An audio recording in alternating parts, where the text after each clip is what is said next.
So today is the day. The computer here, Prometheus, has been getting a little toasty when running games. CPU has gone all the way up to 80 some odd degrees, 82 degrees.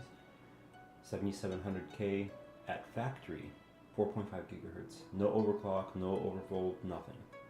The computer itself is currently running the Maximus 9 Extreme, 64 gigabytes of 3200 Gskill Trident Z RAM, DDR4, 2 GTX 1080 Ti Poseidon cards. They're both overclocked, the snot out of them. They're both running over 2 gigahertz apiece. Some simple XSPC 360 by 45 radiators, simple EK little mini res over here, 240 I believe. And pretty much everything in the system is Republic of Gamers, from the keyboard to the mouse to the monitor to the Centurion headset over there. Everything's running ROG, and I expect this to run at full capacity with no issues. But let me get the camera closer here.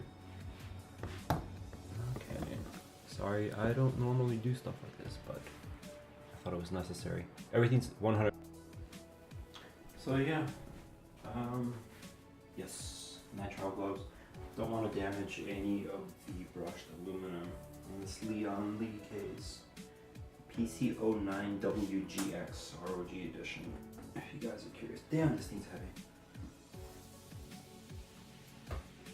Oh my goodness.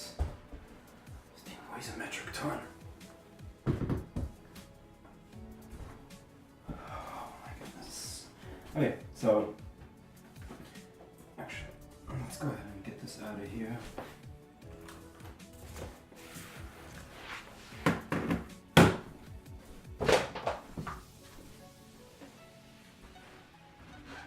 And get this a bit closer.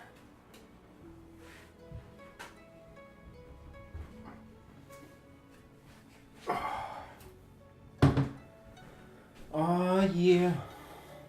So I actually thought about it. Let's bring you guys along for the ride. This is gonna be fun. And the glass is warm from all that stress testing. It's probably been about maybe 2 minutes since the last cutout. And I'm not a video editor. I'm not a YouTuber, so I'm just doing this just for the fun of it. Thought to bring you guys along for it. Let's have some fun.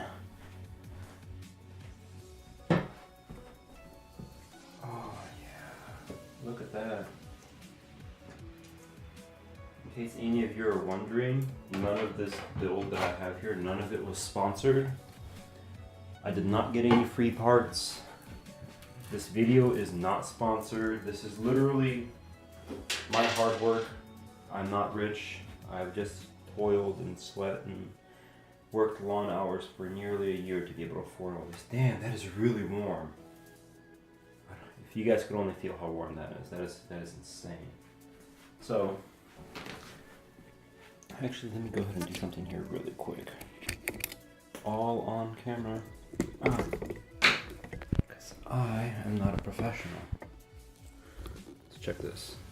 So over here is this. All of the fittings here are all XSPC. So I just put a standard little ball valve with a block as a safety catch, just in case the ball valve were to fail, it would be able to catch anything. And I don't know if you can see that, but there's a little bit of moisture in there. You guys see that? Let me zoom. There. A bit of moisture in there, which means the ball valve isn't catching everything. So it's always a good idea, if you do a drain valve, to have just like a stopper or a catch or something. Just plug it. Put a plug on there. You don't want it to leak out. So I actually forgot a drain system. I'll be right back with like a bucket or something. Hold on. So I have come back with a pan, and I made this. Look at this magnificent piece of tubing. Delicious. Look at that. Standard fitting. Gonna plug it in. I hope it bends the right way. So those of you who've probably seen a million videos by Linus Tech Tips and so and 10,000 other people. Okay guys, so here it is, taken apart. Got most of the fluid drain. Obviously there's still some residue. Got everything plugged. You want to plug those, you don't want water spilling anywhere. These are just some plugs that came with the motherboard. These aren't even waterproof, but they'll keep soap and moisture in there. Basically I hooked up another hose over here. I blew out as much fluid as I can through the system. Like, that's the air. There's pretty much no water in the GPUs. The CPU has a little bit of water with it, you can see, which has yellowed. That's right, yellowed. That is because the radiators themselves, they have post-manufacturing residue left in them. This is why it's extremely important to flush your bloody radiators before you do this. If you don't, you'll end up like me. Nasty yellow garbage in there. That's gross.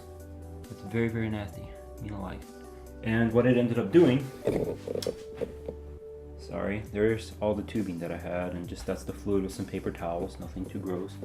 But see how that's yellowed? That is hella gross. So yeah, that's pretty much what happened. So as far as now, I guess I'm gonna go ahead, get rid of the PCIe things, and I don't need gloves because I'm not touching any more aluminum. I removed the top panel, the rear panel, and the front. Actually, let's go ahead and show you actually what looks back there.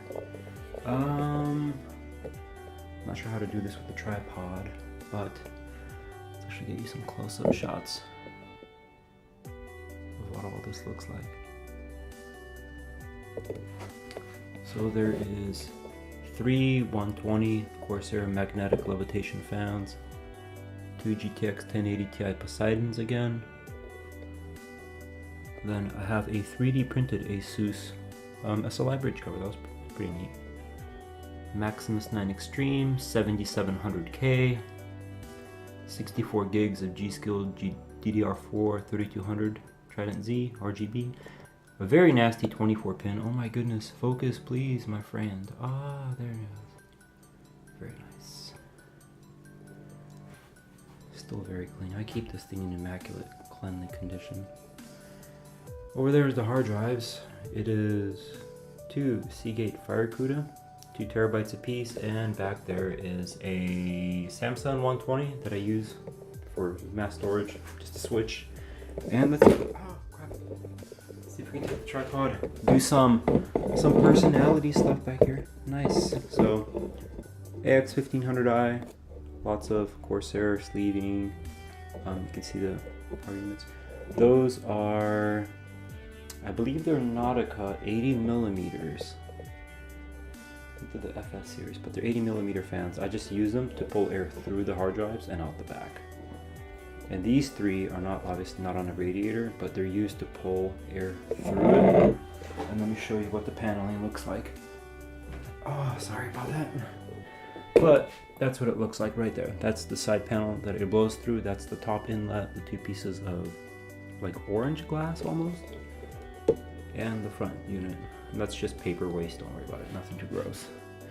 This is the inlet that I made that we're going to be using to fill it on top of the reservoir. So we're going to shove that on the res and fill it with just a standard funnel I cut, because I'm not a professional. This is just like a DIY guide, I guess. I don't know. My brother basically asked me to make this for everybody. So yeah, I don't know. I guess let's get cracking on it. Take it apart.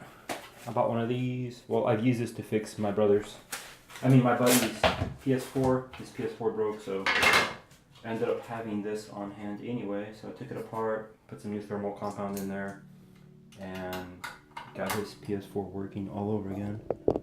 And actually, hold on. I will be right back and we'll start tearing this thing apart. Yeah, let's go ahead and just tear this thing apart. So basically the top is these itty bitty little screws. You can focus on that or not, maybe. No, it's not gonna work, whatever.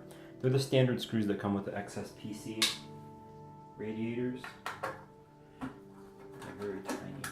So I'm going to leave one over on this corner, one over on this corner, so the load is going to be balanced on the screws. Because if you leave only like one over here and like you're taking all these off and you take that one off, it's going to end up sagging, and it could quite possibly either damage the steel you have up here, the steel plate. It could possibly damage the radiator itself, and that's just, yeah, you don't want any of that. I definitely don't want any of that. But yeah, tear this thing off and get a good look at the actual radiator for you guys, all live time. I honestly have no idea if I'm gonna just do a time lapse of this portion, or you can listen to me talk. By the way, speaking of listening to me talk, the system itself was, like I said, none of this was sponsored, none of this was, you know, sent to me for free for review or anything like that, even though I do plan on reviewing the unit, reviewing the parts, reviewing the brand, like how everything works together. And the reasoning for getting everything ROG is it's all one brand. If I have any problems, I can call one company, one phone number with all my warranty issues, with everything. I don't have to call MSI and Gigabyte. I don't need to call all these like massive manufacturers. It's like, yeah, my RAM's Gskill, but that's only one edition. It's not like I have an MSI board, you know, Zotac graphics cards, and then Gskill RAM, which I do have, but then all these other things. Like, it just keeps multiplying, adding and adding and adding. I try to reduce as many manufacturers as possible. And these two, I drilled that out myself. It was going to go in an InWin. Yeah, InWin, I believe the 509 ROG case, and it had some difficulty fitting in there. I actually was going to build in that first. Bought the case, started fitting it, realized I didn't like how hot it was going to be because it could not breathe in that system for the life of it. So I scrapped that idea, started from scratch, looked at new cases, and settled on this one. And boy, am I happy with this case. You guys have no idea. Like, while I'm talking about it, the difference between this case and the standard in the Lian Li, I think this is the 800 series, I believe it's the 809, I'm not sure. But the standard series does not have this cutout right here for the actual GPUs. It's not this large, you cannot fit extra fans here. I'm actually planning on putting an additional 240mm radiator covering the bottom too, because I need the space for the tubing to come in and out, which I could do through there, but then it interferes with the radiator. So I'm going to add an additional 240 in the back. But it'll have fans like this blowing air that way. There'll be a little bracket that bolts here, and then they just blow air across that, which other reviewers have tried without the fans running a stress test, and with the fans running a stress test, and it made no difference. So that was useless. This actually takes the air and sucks it out and blows it out the back, which actually helps. But there's still some water in there. But there it is, guys. These, yeah, that's just basically the magnetic levitation fan. And when you buy Republic of Gamer stuff, they give you these stickers, the fan covers, and I just tried to center them as nicely as I could, and it looks okay. It's not too gaudy, and because everything's red, it kind of matches. I think it looks nice. You know, to each their own, but there's the radiator, not very dirty, because this is actually the exhaust radiator. Yeah, exhaust. You might actually wonder, how does this thing breathe? On the bottom, there's over an inch of mesh going all the way around the entire box, and it sucks everything in through this rad, pumps it out. And granted, there's not much breathing room here, but there's still a gap. See, put my finger in there. Still a gap. These GPU cards, I have them on at 50% fan speed 24/7. So in case my loop dies, my CPU has an auto off feature to where as soon as it hits, I believe 92 degrees is what I set it at, or 95 degrees, it'll shut the system down. These guys, I couldn't necessarily find the system. I'm not a professional, couldn't find the option for it, so I just turned their fans on in case the system dies and these overheated first. The fans, well, you know, it'll keep them from burning themselves to death, so that was kind of nice. In case my loop dies, pump dies, or something like that, there's a clog. You know, once again, remember the yellow junk in there? But yeah, so, oh, so beautiful. I washed my hands so they're not oily whatsoever. Just washed them a few minutes ago. Man, is that beautiful. Let's go ahead and see if I can get all this out. So the back end on this computer, on the case, thumb screw. It blocks the PCIe screws. It's got a little latch there, a little cover, a little rubber stopper. Well, you know, zoom. There it is. A tiny little rubber stopper. Lian Li thought of everything when he made this. Keeps it from marring. The finish on it, and it's still nice. The finish is still beautiful. So, here's the screws. Let me get that screwdriver. And, I don't know if you guys have noticed the lighting, but it's legitimately just one of these newer lights. The brand is newer. Simple full spectrum bulb that I bought for streaming because I just enjoy playing games and I figured I'd share it with the world. It's so much fun. If you guys are thinking about building a computer, I would definitely recommend it, hands down. I don't know if you guys know, but they get hella expensive, but believe me, if you love playing games, it's worth every penny. Just do it, buy it, you won't regret it. Like this system here, let me actually show you this room real quick. This room, so there's a Logitech Z906 1000 watt peak, 500 watt RMS system. I have, the switch is not included. The computer itself, the Republic of Gamers Claymore core keyboard. I have the Republic of Gamers Spatha mouse right there. The Centurion headset, the Republic of Gamers, I believe it's the PG258Q 240Hz 1080p monitor, the Logitech C922 Pro streamer. As far as internet connection, I have a gigabit coming here from Comcast. That modem handles up to 6 gigs. It was like $260 I bought. It's Netgear.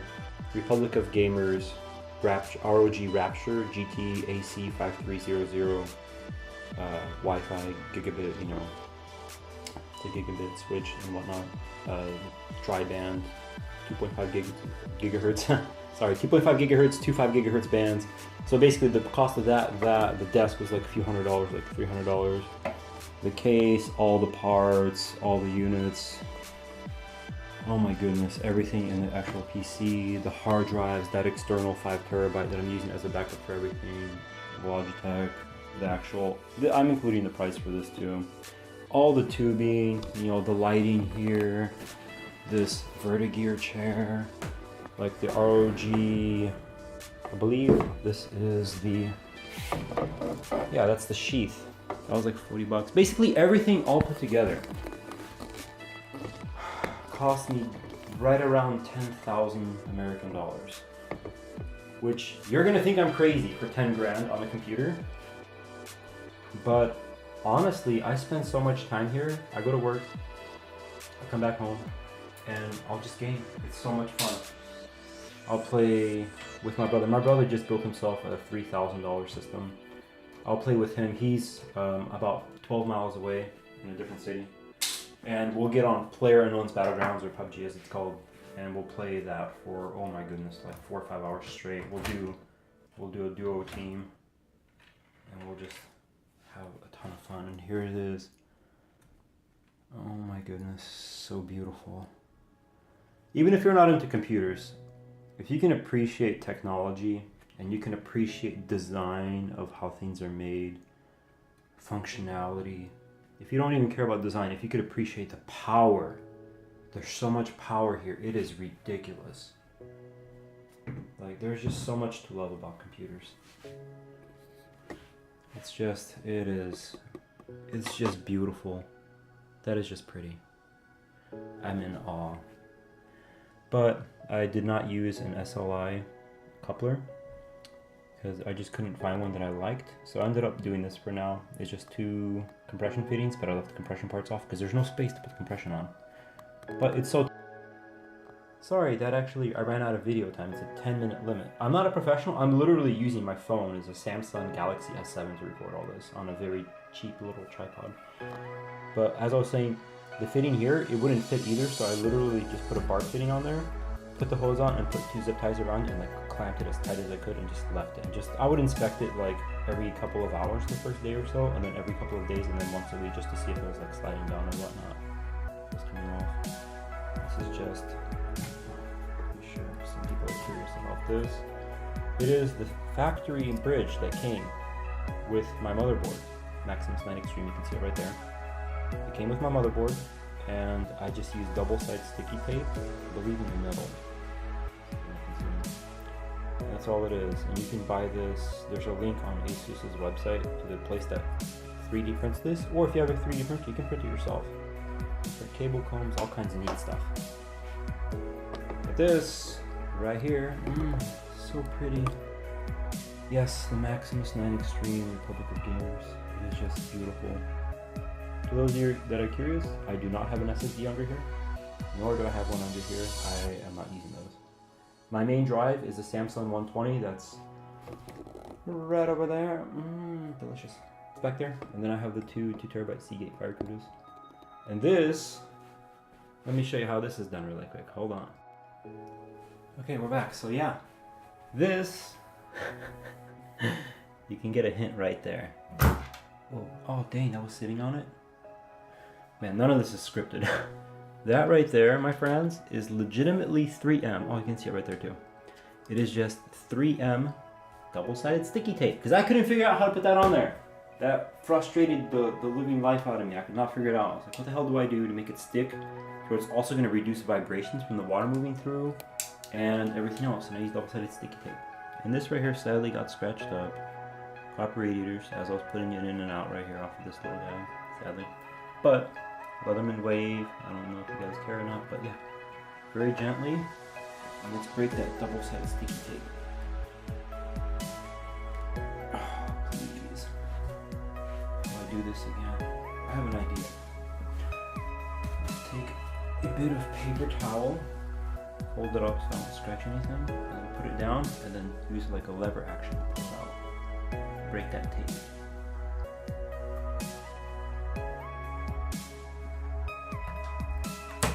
Oh, there it is. That was one. Let's try the other side here. Pull up on it. Dang. That is some good stuff. Oh, there it goes. That's 2, so I've broken that free.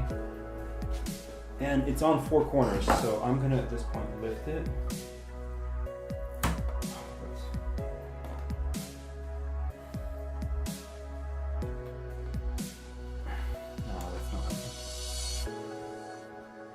Okay, just to be safe, possibly, can I remove these? No, I can't. I remember now, I actually plugged all that in the fan headers, I plugged everything in, and then I scooched it up against it, and then I set it down. So I'm actually gonna have to break at least one more corner over here, right down here. Let's see if I can do this. Oh yeah. Oh, there it goes, there it goes. Success is a great success. Very nice. Okay. Oh, there it goes. We got it. We got it, guys. Oh, just set this beauty down. Let's unplug the fans.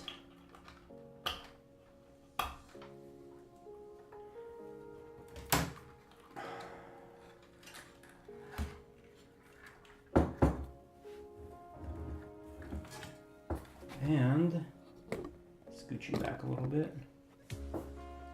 There is radiator number 2. Yeah, I know. I just bunched them together and hid them out of the way. But that is the second radiator. XSPC. And same thing, but these guys, I don't know why. I ended up removing the sticker from the maglev and pasting it straight down. I thought it would look better. And then I realized that you can kind of see exposed blue PCB right there, which is why after I ripped these off, I didn't do the same to the radiator that was actually up top. So I think the top one looks better, so this is why this is hitting on the bottom, because I ruined the stickers for the maglev sticker. But yeah, let's get this away. This is the top radiator. And here it is. There it is, guys. And it goes main, Samsung, and then it goes my game library, secondary game library, it's currently empty. And then this is for my backup hard drive. It's a 60GB SSD that I use as a scratch disk. So like when I'm gonna be loading all this footage onto the computer after I rebuild it, I'm gonna throw it onto the scratch disk, so I don't care about the storage if it gets messed up or used up. or the SSD gets worn out. I don't care. But there it is. There is Prometheus, all barren.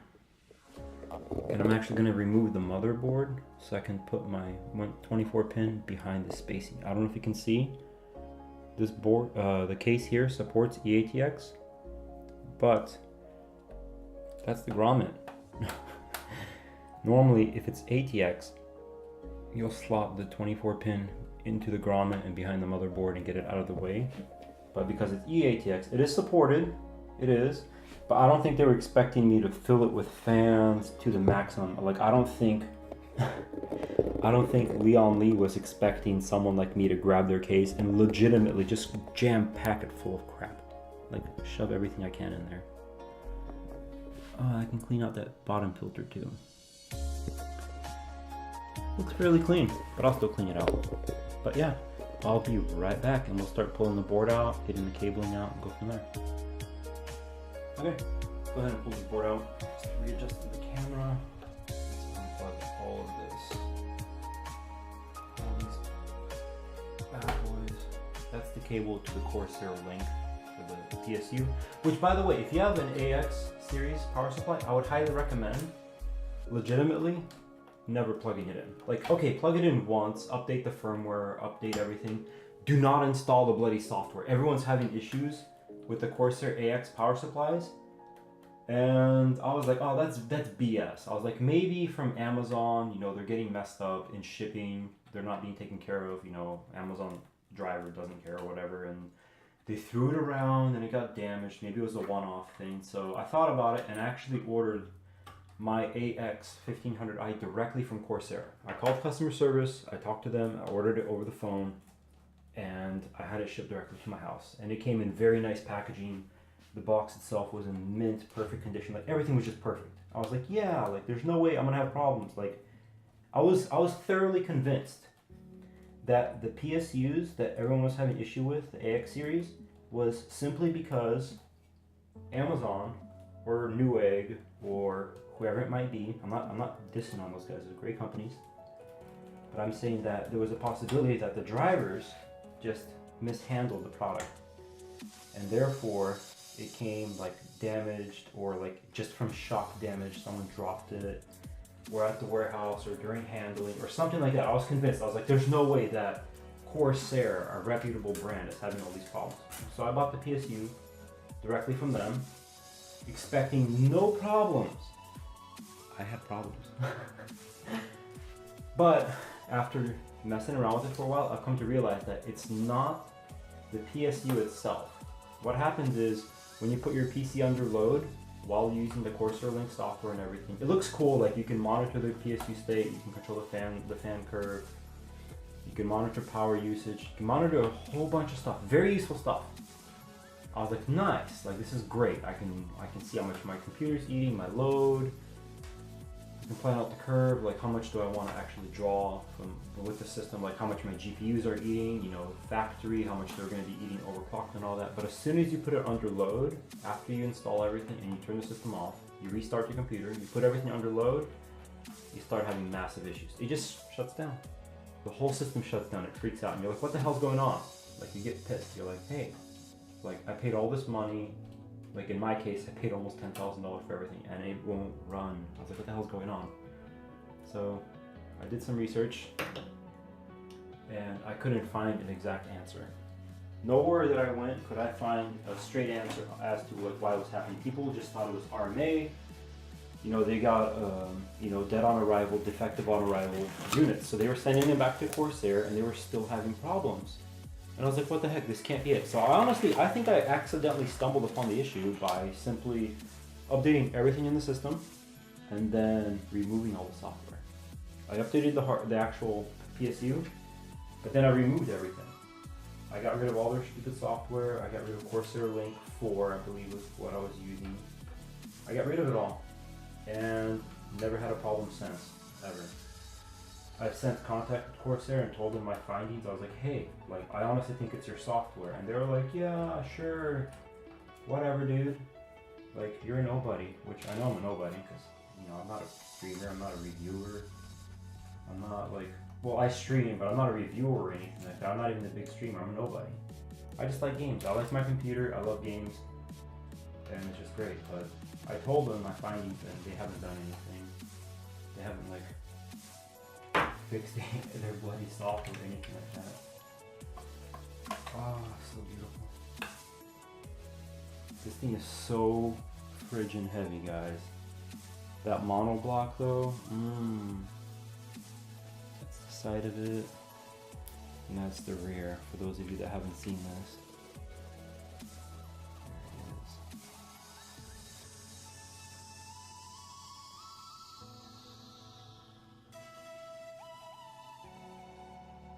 But yeah, keep in mind, I'm just recording with my cell phone. I'm not like pro or anything. So, sorry about the footage, but too bad. This is what you get. But this is so pretty, so beautiful. I'm gonna put this aside. Honestly, I'm gonna put it on the table behind here. This table is wood. Wood is non-conductive, well, extremely low conductance. So the table, it goes. Get rid of that. Okay. Sit down. Has to not burn it. Okay. Should be able to replace this. Put it behind here. Get new cabling. Work on the monoblock and whatnot. Actually, let's go ahead and do this cable now. Nope, I have to cut a bunch of zip ties. There, just to update real quick. So I got the brand new 24 pin slotted, and I've bent the cables over 2 days, and it should sit fairly flat.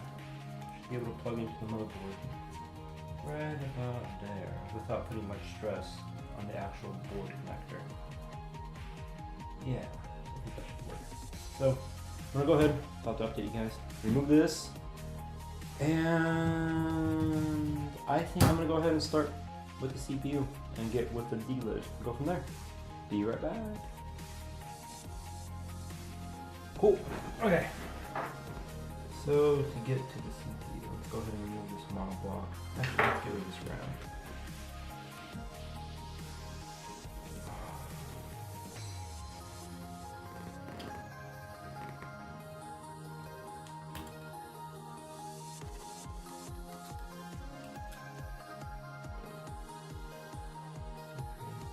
I haven't touched these since I installed them, but let's see if you guys can see that. Zoom it and focus. There it is. 3200 at 16 gigabytes. Cast latency 14, 14, 14, 34, 16 gigs by 4 kit with Intel XMP. For a total of 64 gigs. Okay guys, so apparently the video cut out. I apologize. My bad. There's like a 10-minute limit on this, but I put some thermal remover on the CPU itself while it's in the board. Try and remove as much as I can without the risk of me touching the bottom of the CPU itself.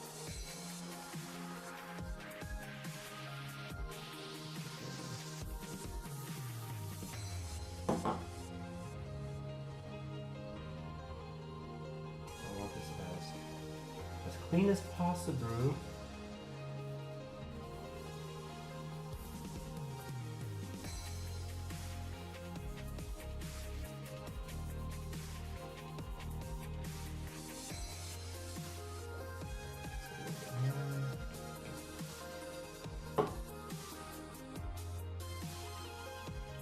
A little bit on that bar, so naturally use a better clean.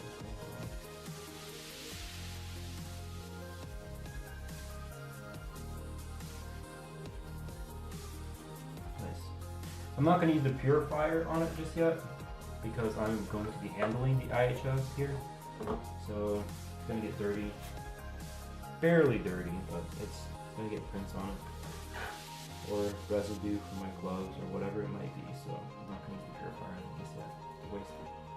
Okay, pop this bad boy out.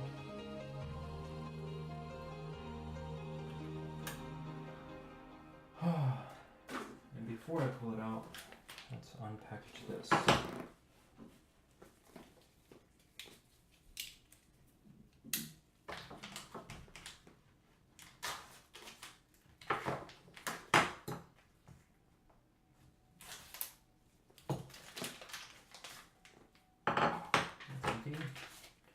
Neat. Okay. I've never used this before, but I watched their video for like 15 seconds on how to use it. Seems fairly simple.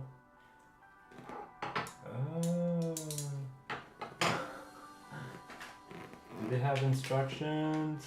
They don't, not in the package, not that I see, unless I threw it away. I don't know how to use this 100%, so I want to be completely sure. Cool. Well, actually, apparently it's supposed to be loose, so let's, yeah, I was doing it right. So, CPU itself, triangles are lined up, in case anyone says that I did it wrong or whatever. Apparently, yeah, you just close it down, tighten these guys, and it's supposed to be a little bit loose in there, the CPU itself. I'm guessing that's to help the actual IHS to just pop off and like move a little bit instead of be constrained directly up against the actual die or anything like that. You can hear that? Like it's moving a little bit, but apparently this is the way you do it. Okay, that, got the provided hex wrench up, a little bit of pressure, and I don't know, back that out and make sure that this is also like equal, I guess, because this slides on there as well. I don't know if that plays a difference, probably doesn't, but I'm a little OCD. There's pressure, and let's hope this doesn't break. I can't afford another one.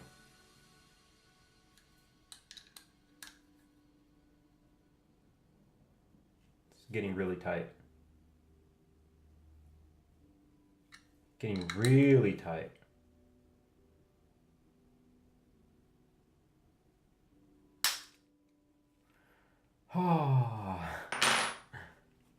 You probably heard that. That was fairly loud. Okay, apparently that should be it. Crossing my fingers that my CPU is still alive. Let's back this out.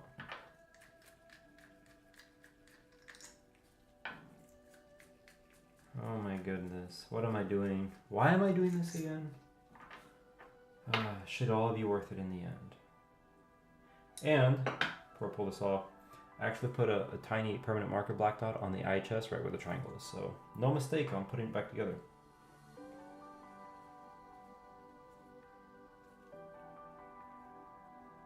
Oh, it's coming off very nice. There it is. Oh my goodness, that is very light. This is like hardcore heavy. There is my delidded 7700K, so beautiful. So pretty. But yeah, let's go ahead and set that away. I'm gonna put that away somewhere. Go ahead and get another napkin here. Paper, just like wood, should be non-conductive, so. The rocket tool thing came with this piece of stick that's just split, whatever. Let's go ahead and clean this off.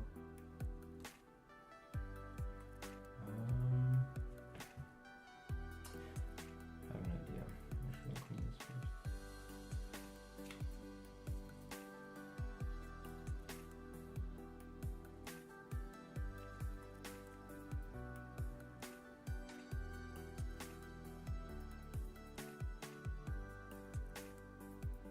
I've never done this before, so I don't know about you guys, but I'm actually extremely nervous. You're probably watching this on YouTube or wherever this video ends up going. Probably like, hey, you're doing it wrong. You're not supposed to do this. You're not supposed to do that. You're probably right.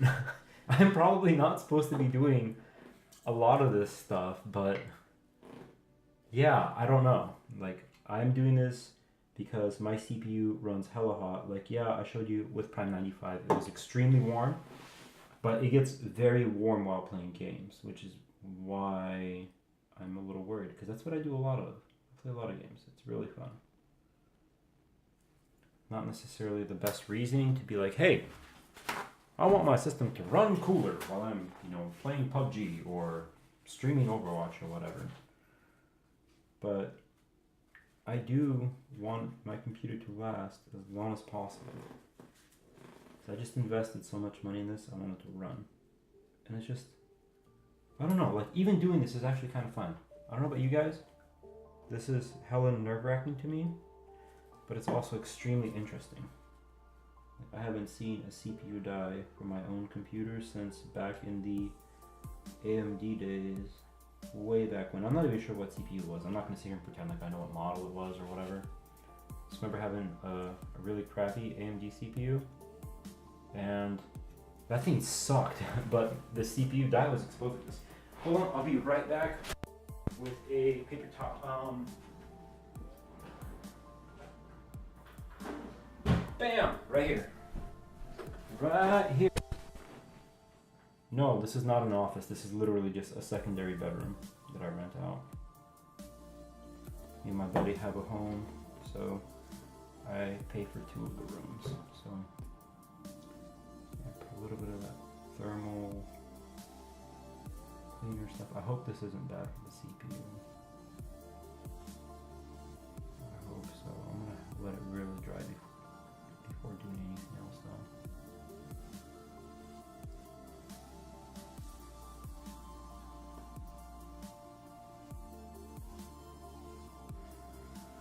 I don't know, theoretically this shouldn't be bad. Let's transfer some of that fluid over. Theoretically this shouldn't be bad for the processor as long as I let all of it dry, because all the traces right here, they look like they are covered with some of that green like film or whatever's on the processor here. Get all that off. That's a bit of glue, that's what that is, okay.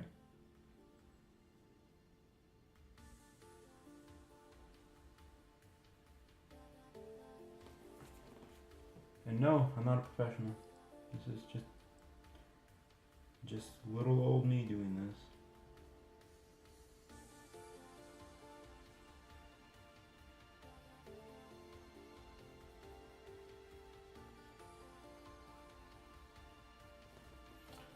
Let that sit for a little bit. Let's clean this guy off.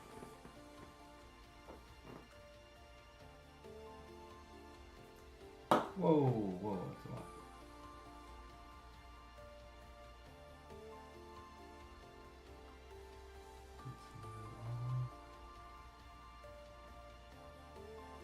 You guys have probably seen this 1,000 times from your favorite YouTube stars or whatever. Or whatever site you've gone to. But this honestly feels much different than watching it. I've seen this done a number of times on a number of sites. And this just, yeah, definitely much different in person.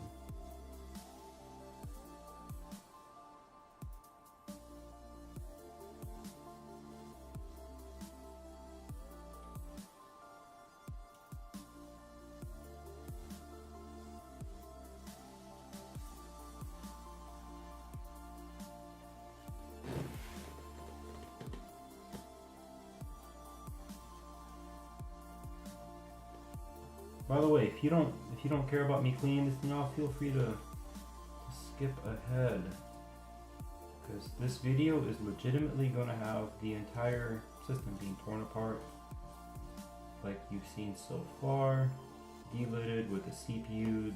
The GPUs are also going to get some liquid metal. Obviously, I don't delid them; the dies are exposed, but the GPUs are going to get some liquid metal, and everything's going to get put back together. Loop is going to get refilled, retest it, and then I'm going to re-bench everything again. See how much cooler the system is going to be with everything cleaned out.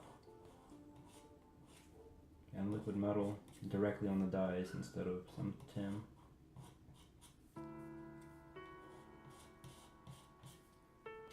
And theoretically she'll let me push the overclocks on my graphics cards a bit higher because of cooler temperatures. I mean, that's why when people overclock for world records, I don't know if you guys see the correlation, but when they overclock for world records, they go extremely cold, liquid nitrogen. Why? If you think about it, like, why do they use some extremely cold material? It's because the colder the die is, the more stable the voltage becomes, the more stable the electricity flowing through the GPU or the CPU or whatever it might be, it becomes more stable. So theoretically, and practically, it should be the same for applying a bit of liquid metal to your CPU, or a little bit of liquid metal to your GPU, or like if you don't have either of these, like if you start water cooling, you should always be able to push everything a little bit higher the colder it gets, because the more stable the actual, sorry about that, as I was saying, the more stable the actual voltage gets flowing through something, the better it's going to be for the actual unit. Because if voltage, I mean, I've taken 3 years of electrical engineering classes, and that has nothing to do with what I'm doing here, but I took 3 years of electrical engineering classes at Clark College in Vancouver, Washington. And basically they try to explain to you that electricity on a very basic level behaves like water in the pipe. Your wires are like pipes, and the electricity is like water in the pipe. And if you have water flowing through the pipe very, very fast, it's all flowing through each other, it's bouncing, it's flowing around very difficultly. Like if you have a lot of water flowing through a small area, it's going to be very violent in the pipe as it flows through. So it's not, like if you consider it as you're trying to get a very smooth flow of water out of your pipe, then you want to have a bigger pipe with a slower flow, because then it'll come out nice and smooth and easy, and it won't be that violent coming out. But if you have a small pipe and you're trying to push a large amount of water through it, then it's going to be flowing through there like crazy. It's going to be tumbling, it's going to have ripples, it's not going to be good. Like if you're trying to get a smooth amount of water coming out of a pipe, it's not going to be good. Same thing for electricity. If you have like a lot of current that you're trying to push through a wire, and you have a very small wire, first of all, the wire is going to get very hot because the electricity is pushing up against the pipe, kind of like water pressure in the pipe. So it's not going to be coming out very nicely. At the same time, if you took that same amount of water and you put it into a larger pipe, it's going to go better. It's going to flow smoother. Same concept goes for example, here what we're doing is I'm going to be essentially smoothing out the way that the water goes through the pipes. By cooling it down, I'm essentially, like, how do I put this? Like in an allegory, I'm allowing the water, or the electricity in this case, to flow smoother out of that pipe. So when it's coming out and it's feeding the CPU and it's feeding the components that it's going to, because everything's cooler, it's actually going to be flowing a little bit better. So it's going to be coming out a little bit better. That means this is going to be fed cleaner power, and it should be able to function better. Like not as many hiccups, not as many voltage irregularities. You're not going to get as much ripple through the wiring, through the tracers. You're not going to have that many problems. It'll be a lot better when it's colder. Which, for example, I'm a very big proponent of having individual cables going to your PCIe pins on your graphics card instead of having one with a splitter, because it's going to have a lot more current flowing through it. But if you have two individual ones, they can flow slower. Like it doesn't have to push that much current through each individual wire, and therefore, theoretically and practically, giving you a bit of a cleaner flow of power. Which, if you watch Jay's 2 cents video, when he was doing the difference between a single PCIe pin wire versus two, I left a comment on there explaining this, to where if you have just one flowing, it's going to have to flow at a faster rate. The electricity, the current, is going to have to flow at a faster rate to feed it the same amount of power, which is why when he put two on, he noticed that it was flowing better, that he was actually getting a slightly higher overclock. So yeah, like you could say that I'm right, you could say that I'm wrong, you could laugh at me, you can do whatever, but I'm telling you, adding an additional PCIe pin cable, like having the cable go individually versus come with a splitter, should give you better results. And so here we go. There's the liquid metal that I got, and it comes apparently in German. Isopropyl alcohol, 70%. And yeah, this is going to be interesting. Cool. Looks like they gave me little brushes to spread it around. There's two. I'm gonna use one for the CPU and then one for the GPUs, because I'll do the GPUs together same time. Put that away.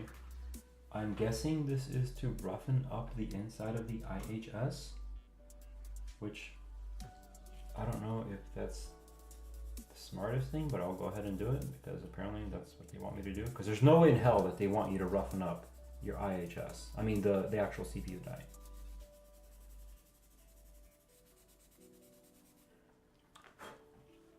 Clean that off. Use this rubbing alcohol wipe.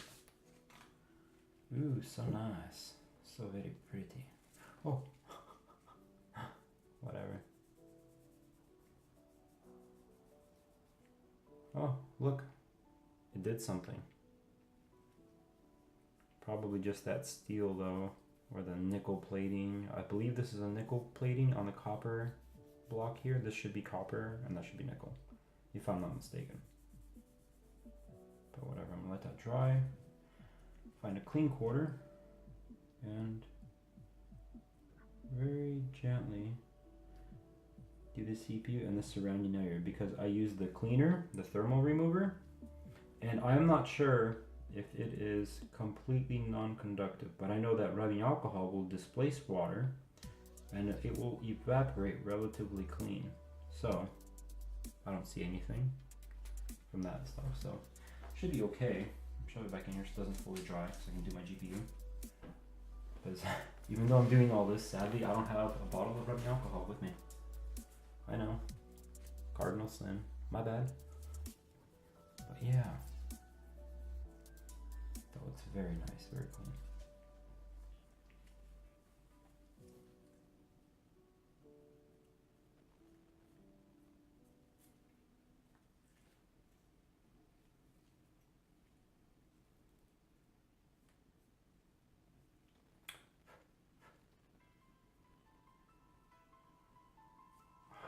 So very pretty.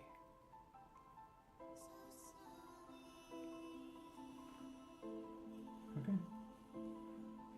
There's no dot, so that's how it goes. How dirty that top is doesn't matter. That's what matters right now. And this should be 100% liquid metal. And it looks a little dirty on the tip. Okay, a little bit cleaner. Yep, that is. That is definitely a metal. Yeah, you can see it. I don't know if I can show you guys. It is extremely shiny. You can't see it, that's fine, whatever. Let's go ahead and actually zoom it in on this. Actually, hold on. I'm just gonna get you closer. Okay, there. Let's try this. Put as little as possible. Oh crap. I think that's a bit too much. Let's try to suck some of that back in. Yeah, there we go. Put that on there.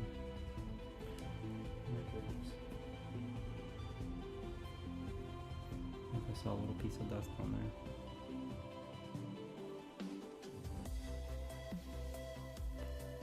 That looks about right. You can see that with the reflection there. See it? That's how much I'm going to use. I'm going to suck the rest of this back into the tube. Close up the tube. Yeah. Okay. So, theoretically, be able to just spread this around.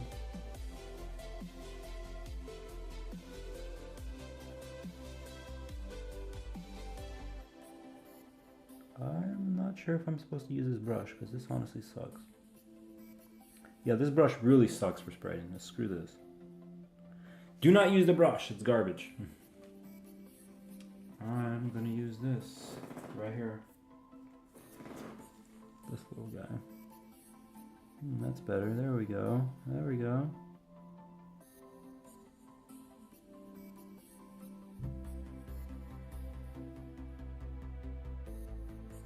This is probably gonna take a while.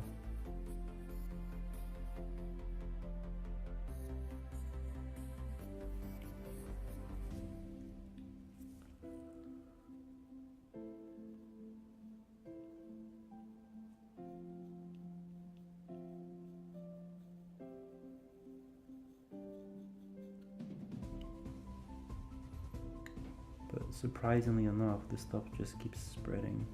Look at that.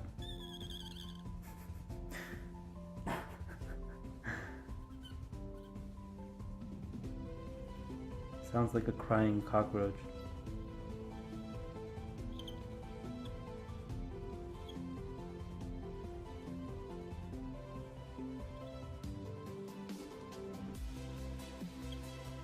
Still spreading.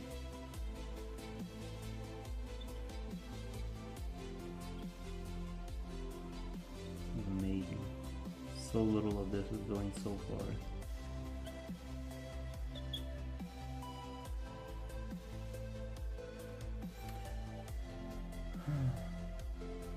Yeah, let's keep going.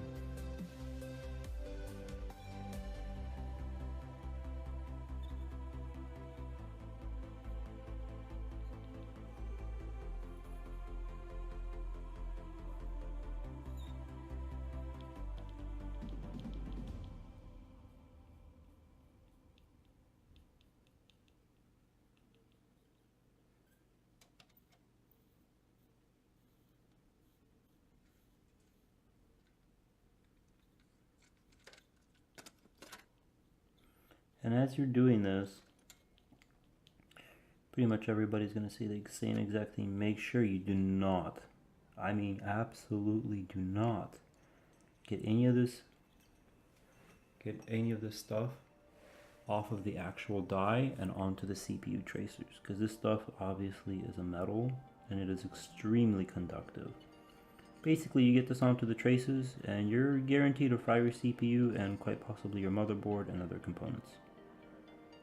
So I have my face maybe 6 inches from the actual die.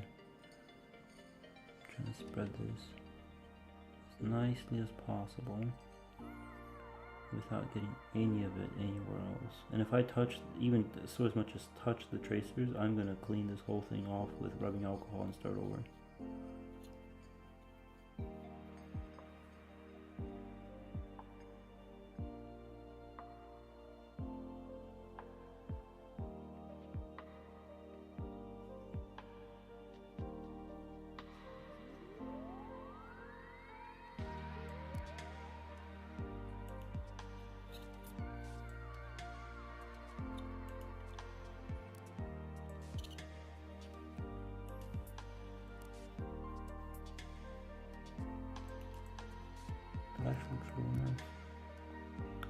This is going a lot easier than I thought it would.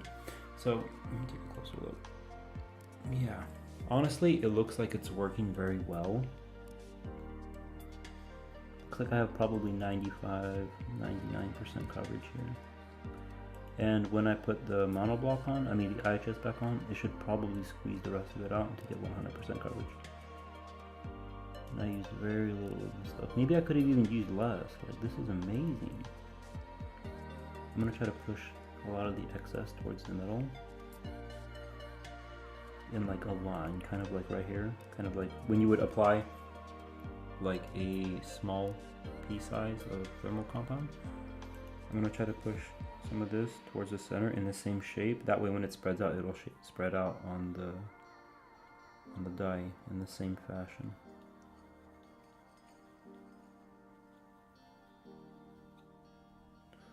There. Honestly, I think that's probably as good as I can get it. Let me show you what I have done, my creation. Look at that. See if I can zoom in directly on that little piece. Yeah, there it is. That's what I've done. As you can see, none of it is off of the die itself. Everything's directly on the die. It's probably as good as I can get it. And to re-inspect the tracers, I do not see any liquid metal anywhere else except on the die.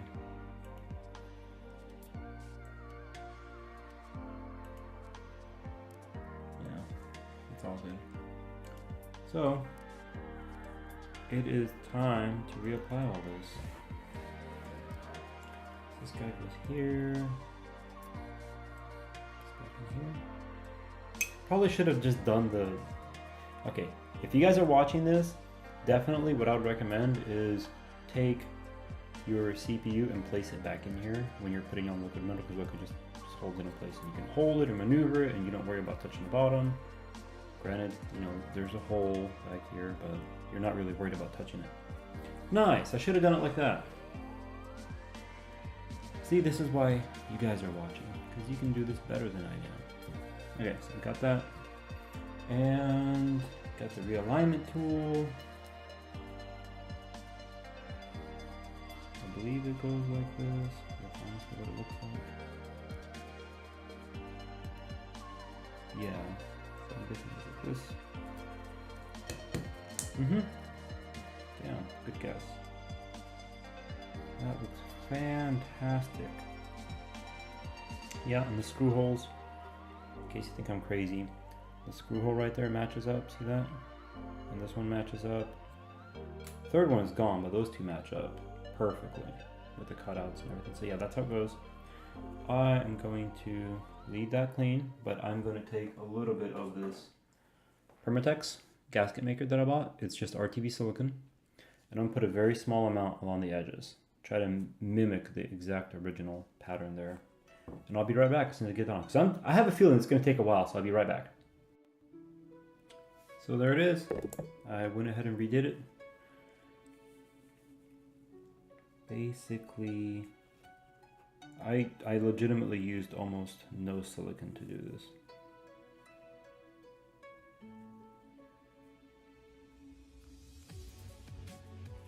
You guys see that? That little strip down here. Let me go ahead and zoom in on that spot. Yeah, this little strip of silicone was only this long up to here, and that's all I used, that tiny little bit. And I did the whole unit. So let's go ahead and put it back on. Once again, triangles down in this corner. So that would mean that it actually goes on. This is the top part. There's my little black spot, so I'm going to drop it directly on.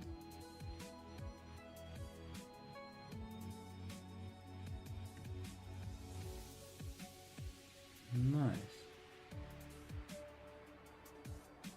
Perfect. Got a little bit of silicone on me, but whatever. CPU is closed up, so that's all irrelevant. I'm gonna push on the edges ever so slightly. Like squeeze that silicone out. Man, this alignment tool is nice. It puts it just perfect. I can wiggle it a little bit. I don't know if you guys can see that, but it wiggles ever so slightly. Spread out that silicone. Get a nice contact. Okay. I'm guessing. Oh no, gotta use this. Yep. So this goes back on. Yeah.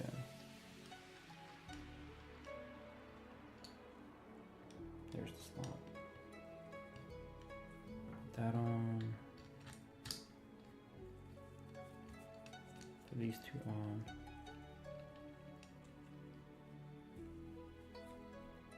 Nope, that's not it. See that cutout? That's for the CPU.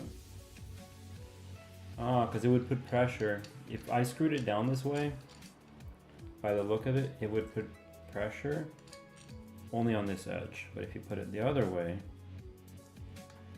yeah, then it can put pressure directly in the center through this little hole right here. Get a little closer for you guys to see this. Screw that one on. Screw this one on. There it goes. That one's tight. That one's tight, like finger tight. Not hella tight, but it's tight. It's good. And let's put this piece in. Oh yeah, okay. And this, as you should be able to see here in a bit, is putting pressure directly on the center of the CPU.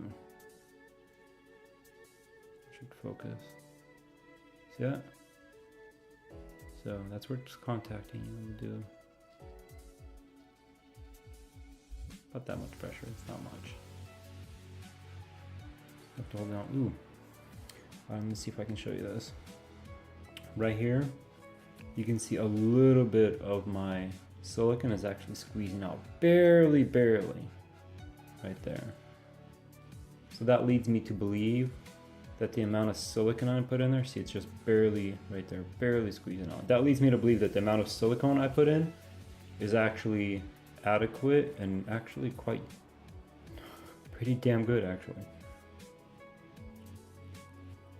Nice. So I'm gonna leave this the way it is right here. Probably an hour or two or so while I do everything else. Put that off to the side. I'm gonna clean this up. This disgusting mess, and we're gonna get onto the CPU block, clean that up. Okay, let's go ahead and continue with the block. So we are gonna try to take this apart here. I'm not sure what hex wrench this is. Let's get this closer. Do-do-do-do. We, my friends, gonna have a little fun. So this block itself has gotten filthy from the residue of the radiators, which it's not just XSPC, it's probably every single radiator, but I think XSPCs aren't as clean as other brands simply because I replaced the tubing in about a 3-month period. Probably about, this is gonna be my 3rd time. I put it initially, then I replaced it twice. So this is the 4th set of tubing for this computer in a couple of months, which honestly is extremely excessive. Like, I don't think this is normal, but it is what it is, so whatever. Like, I'm just gonna deal with it and try to figure it out. Oh wow, for those of you that have never seen this, Maximus 9 Extreme, that's what it looks like behind the monoblock. Put that off, and that's all this is. Acrylic. See how nasty, how yellow that is? That is just gross. Like, that's probably oil and all kinds of other crap in the system. And my flow meter stopped working. I think it just, like, it's gunked up. It's just not flowing. It stopped flowing after, like, I don't bloody know. After about 3 days of using the system when it was brand new. Probably because it legitimately just gunked up with crap. I believe that's the size. Yeah, that is the one. Okay, take out the CPU block. Don't want to relieve too much pressure on one end. Take them apart one by one.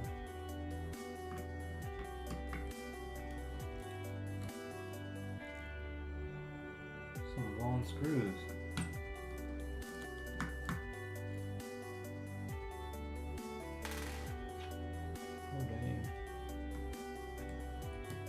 Yeah, I've never done this with this block before. This is my first time taking it apart, so you guys are probably just as interested as I am what's behind all this. I'm guessing there's just going to be an O-ring behind this. Ooh, that one's shorter. Oh, never mind, they're all the same size. All just an O-ring. Yep, broke it off. There it is. For those of you who are as curious as I am, and that is gross. Get some more paper towel right here. That is hella nasty. And it looks like the O-ring is a little dirty as well. See that? That was one wipe of just that O-ring from using the radiators a little bit. This time around, I'm going to be replacing all the tubing. I'm cleaning the GPUs, the CPU blocks. I'm cleaning everything before I put it back together.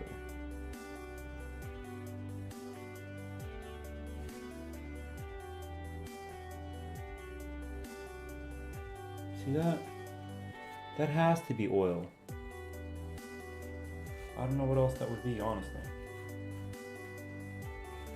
If you know exactly what that is, please comment, let me know, because it feels oily and it's, oh my goodness, it's sticky. This is weird, that stuff is sticky. Get as much of this out of here as I can. Just soak up that water. waste water. I don't mean to be gross, guys, but this kind of feels like I'm cleaning a sewer or something, because this is just yellow and gross. And what the hell, XSPC, like, I expected better from you. I think I'm gonna have to take all the acrylic off. I'm gonna take all these screws off and pull the acrylic off the block and clean everything. That is just, sorry about that little autofocus there, but I think that's what I'm gonna have to do. I'm gonna come back with some Q-tips and I'm gonna clean this a little more and then I'll be right back. Okay guys, so honestly, it's probably been about 3 hours. I got most of the block cleaned out. Partially put together here, it's not screwed in yet. Just show you guys. It looks much cleaner, doesn't it? Oh yeah! Got the majority of it cleaned out. It took a couple of hours. Lots of this stuff actually, the thermal remover. It seems to eat away at all that grease. And I legitimately poured some of that in here and let it sit for about an hour. I then took some cotton swabs to it, cleaned it out, and let it sit for some more, took more cotton swabs to it, cleaned it out more, and just kept doing that. And then I took it downstairs to a soap water bath and a soft bristle toothbrush to it. And oh my goodness, let me see if I can focus on that. There we go. It is pretty damn clean. So yeah, the CPU block seems to be fairly clean. I don't see any more residue down there. It's slightly discolored, but I can see all the way down the channels in between all of them. So there's no more residue. So if I had any thermal issues due to that oily junk or that post-manufacturing residue in there, it should be gone. And this is completely clean now. I got my water flow sensor cleaned out. It had some junk in there too as well, that oily garbage, which was what was keeping it from flowing. But just thought to update you. Yeah, it's probably gonna be a little bit longer. Maybe another hour or two to pair everything back together and make sure it's all functional. And then I'll be back. Okay guys, so I finally did it. It took maybe about 2.5 hours. There's the block. Isn't she pretty? Look at that. It's all clean, so you can see there's no yellow, there's no disgusting materials there. All put back together. I ended up kind of forgetting what screws went where, so I had to resize everything and put little marks of small, medium, large, and then T for top. And basically, took a couple hours, cleaned everything out. And I don't know if you can see, let me see if I can focus on the spot for the CPU. Yeah, like everything is just exactly how it should be. So the block is done. I'm gonna clean the actual contact patch a bit later, but the monoblock is done. The CPU, I'm pretty sure, is good enough to put back in. So we're gonna go ahead and actually let's go ahead and do it now. Let's do this all on camera, because why the heck not? Let's turn that bad boy around. Oh yeah. Let's move this, move all that, and move my coffee. So, CPU's been sitting in here for the last few hours. I'm gonna go ahead and back this out. I'm fairly confident that the silicon is, you know, holding plenty in place. Plus, when you put it back into the socket, it should also pinch down on the CPU, holding the whole thing in place. Let's see if I can pull it out like this. Ooh, so nice.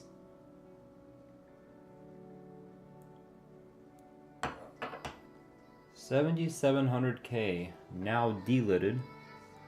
Let's see if I can focus on that. Please. Oh, it doesn't want to work like that, does it? No? No focusing? Oh, there it goes. If you look closely, you'll see that the silicon has barely squeezed out because I didn't use a whole lot intentionally. So I don't have a lot of residue pushing outward, which also means I don't have a lot of residue pushing inward. So the CPU should be just fine. And it has been delidded. I hope I have enough liquid metal on there but it's better to have too little than have too much. Yes, I'm going to clean the IHS here in a bit, but let's go ahead and line up the triangle on the chip. There it is. Ah, fresh D-lid CPU.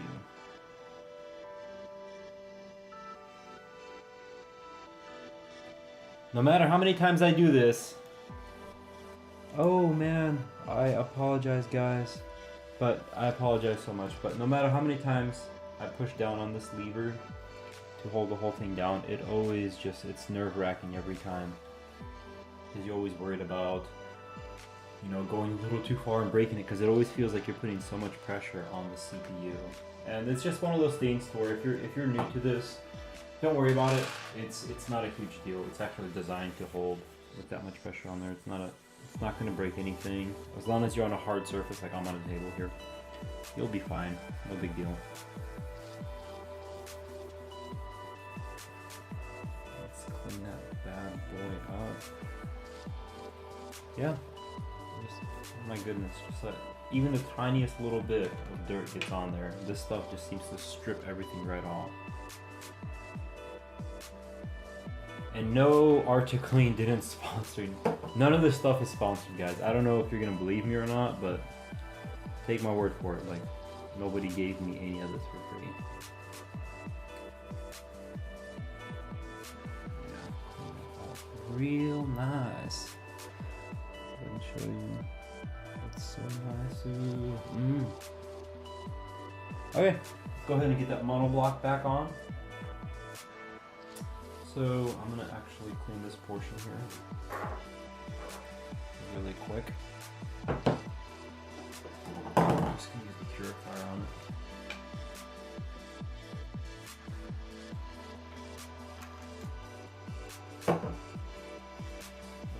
Clean portion. Do it all again.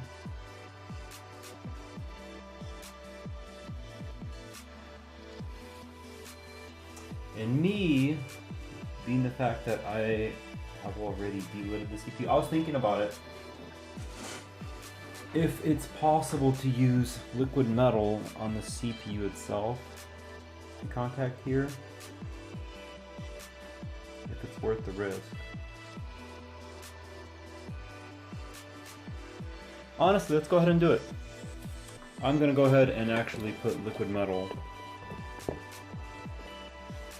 on the IHS of the CPU. I don't know how recommended this is, or people do this or not. I usually see people put it on the actual CPU die, and then they put some on the die, and then they put like IC diamond on top of this, but I'm gonna put liquid metal on it. I know this is a stupid idea, but whatever. Get a clean cotton swab. Let's see how it works with this. This is the Q-tip brand. Let's see how well this works.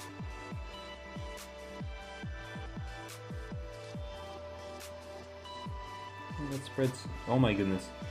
Note to self, this spreads much better using a cotton swab like this than using a stick. Yeah, that spreads much better. Oh my goodness, look at that, guys.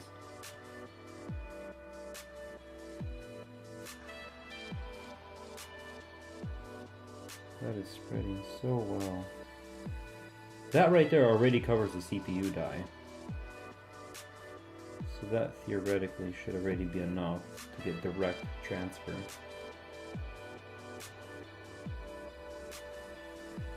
Let me spread it out as much as I can.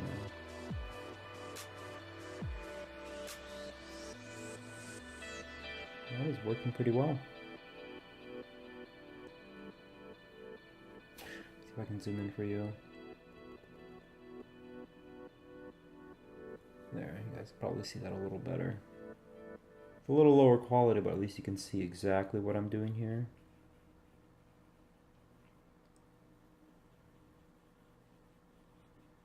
And it's getting near the edges of the IHS.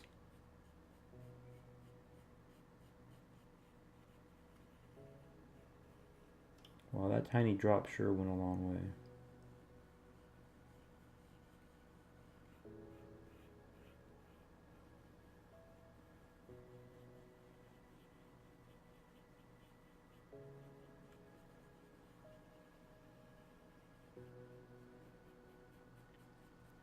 And I'm going to push the excess towards the center. So as I put the monoblock on, it should squeeze it out. I don't know if you can see that, but this stuff is pretty amazing to work with. Once again, if you're kind of on the fence, just do it. Like this, even the experience of this is fun. Let's put that block on. Ah, so sexy, so beautiful. So much nice tech. Okay. Oh, I'm gonna slide it in there. Wait, got my thermal pads. Yes, they're all on properly. Nice. So the goal is to put the block on and then hold it in place so I do not spread any of that, the liquid metal around.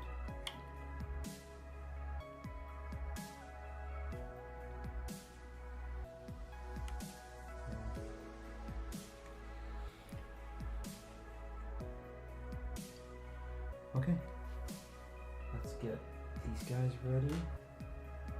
I'm gonna need a large Phillips head. Get a larger Phillips piece.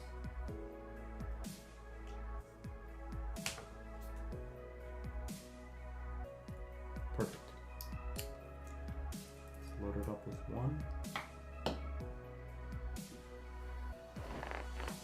And let's get it completely zoomed out. Move you guys back so you can watch this.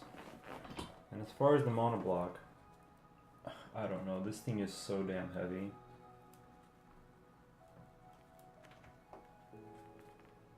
Okay.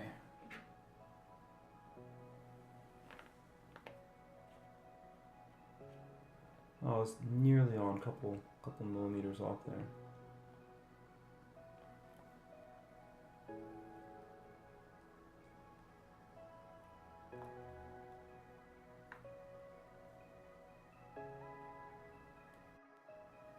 Fast forward 10 seconds or so. So you might think that the screws with the actual spring there would go directly around the CPU itself, but they don't, because the threading on them is much smaller than these other guys. So these other ones are the ones that actually go directly around the CPU. Oh snap. So these guys go directly around the CPU. And strangely enough, for whatever reason, the ones with the springs go in this order: 1, 2, 3, and then 4, kind of like a L shape over here. And the threading there is exactly their size, so I mean they can only go in one place, like only one thread will fit in that. I don't think there's any other screw in this entire motherboard that is that small. And they have a stopper, so you go down and you're fine. I don't think you can go too far with these. The spring still has space and there's a stopper in there.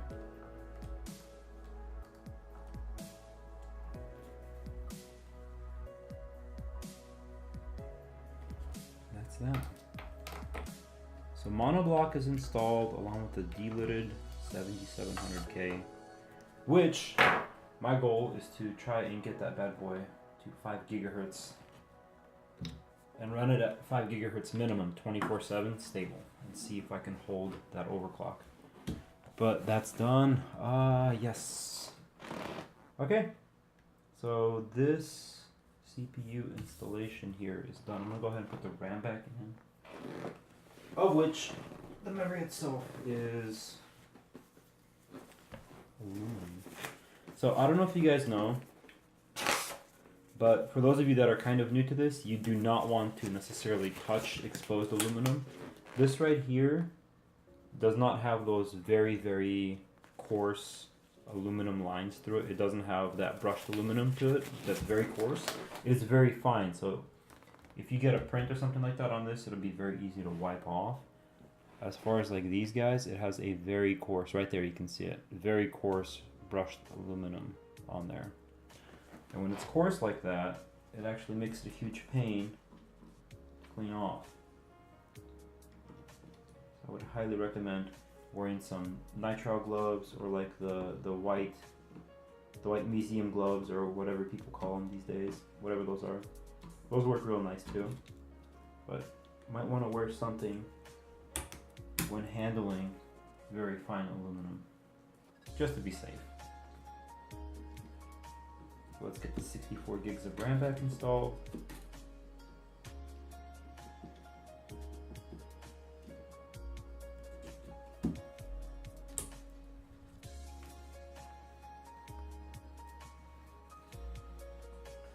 That's 2, that's 32 gigabytes, that's 48 gigabytes,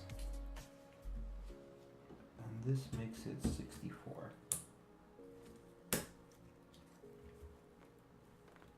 Cool. All 64 gigs are in. Nice, so that's done. This is done, the block is finished. Very nice. Got a little bit of dust on there. And let's just go ahead and start with the GPUs.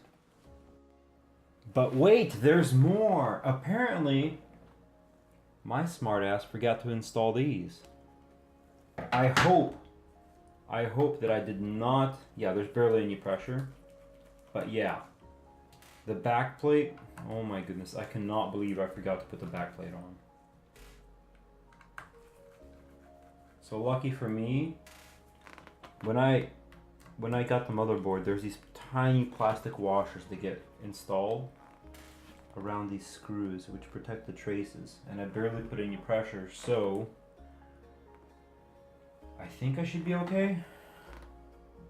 And if not, then there's a possibility that I just shredded some traces and destroyed my board, which would suck, but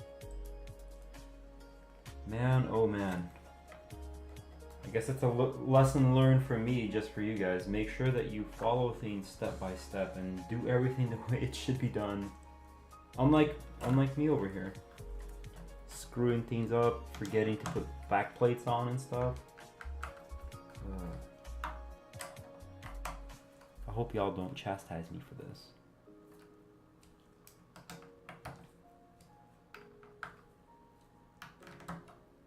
There, now it's done. Now we can move on to the GPUs. Okay, so unlike the actual CPU and motherboard, I've never taken these guys apart. And I literally just pulled this out. Oh my goodness, is that water in there? No, that can't be water. How do I get this apart? Oh, poor cards.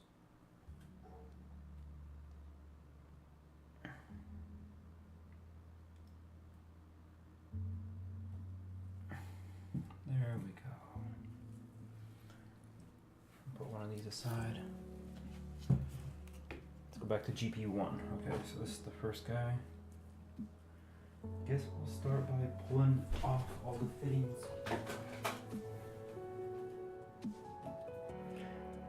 And don't worry, as long as you're careful, you won't mar the finish on these. The whole point of people saying, oh, you should put electrical tape or whatever. Yeah, definitely.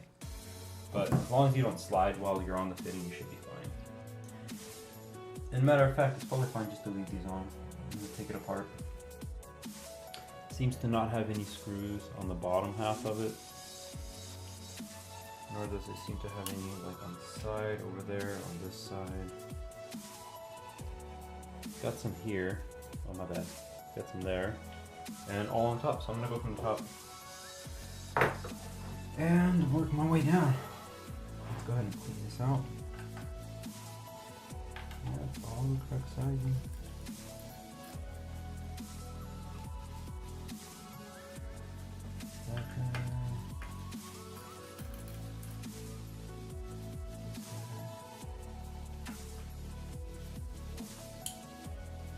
Ooh, that sounds loud.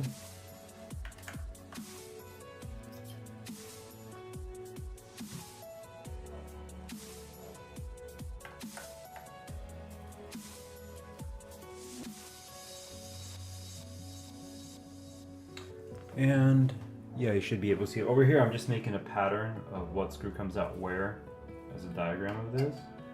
And just put it relatively in the same place. It doesn't have to be the exact same spot. But as long as you know that, hey, this one goes here, that one goes there, you should be fine as far as reassembling.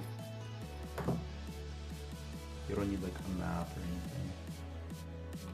Granted, if you move those screws, you're kind of screwed there. No pun intended. So let's see what the 1080 Ti Poseidon looks like.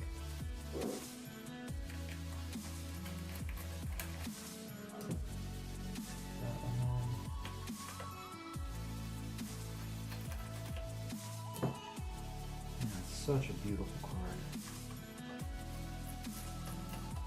So cool. Oh, apparently there is a warranty void if removed type of sticker there. I don't think they want me taking this thing apart, but let's see if I can quite possibly take the sticker off. Nah, who am I kidding? Sorry, but this voided my warranty. All because of a little sticker.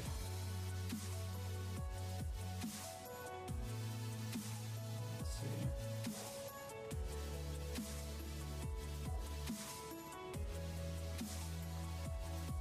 Well, I think possibly I need to take off these side ones. So I apologize. Let's see. Let's get all these out of here.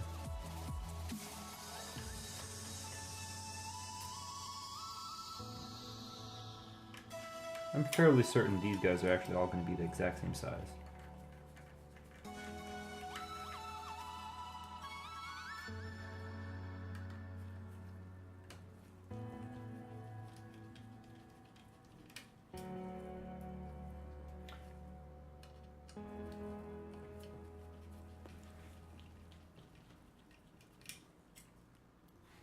Did that come off?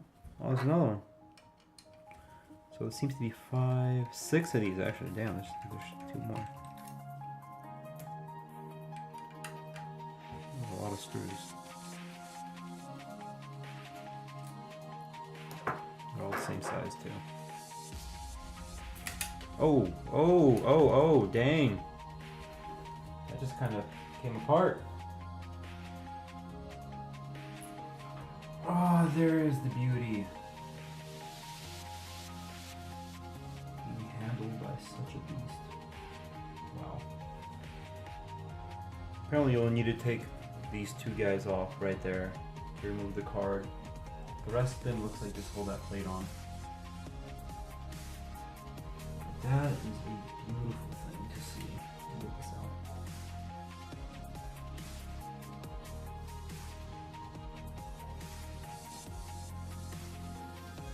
Is it clipped in there?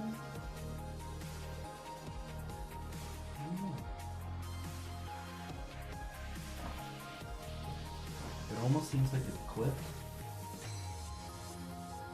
I am not certain.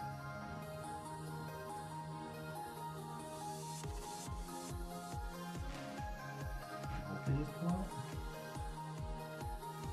Come on, baby.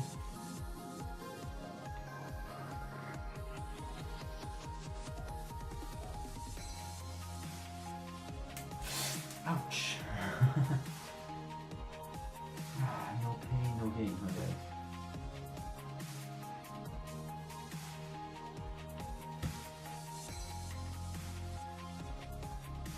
I don't see a clip mechanism. I bet they just pull out.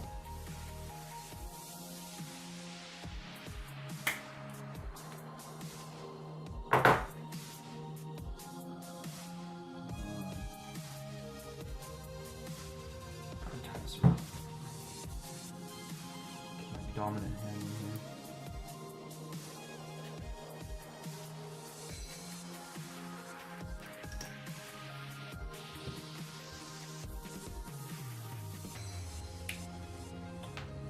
What? Did you guys see that? Do not shove anything underneath this clip. You see that black clip? Right there. Do you see it? It cracked. I put this underneath here and it immediately snapped this plastic off. There it is. That is, I am shocked. I was expecting a higher quality plastic. Makes me worry about doing this. I think I'm going to work on the card the way it is here now and not take that out because of that damage. It's making me worry a little bit. But there it is, guys. Let me get you a little closer view of this. I don't know if anyone has done this yet with a 1080 Ti Poseidon. But there it is.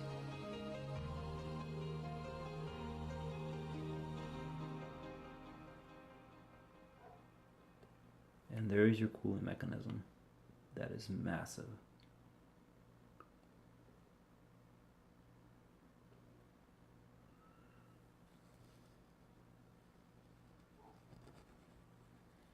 Let me go ahead and get this thermal paste cleaned off. And I will be right back. So there it is, guys. GP102.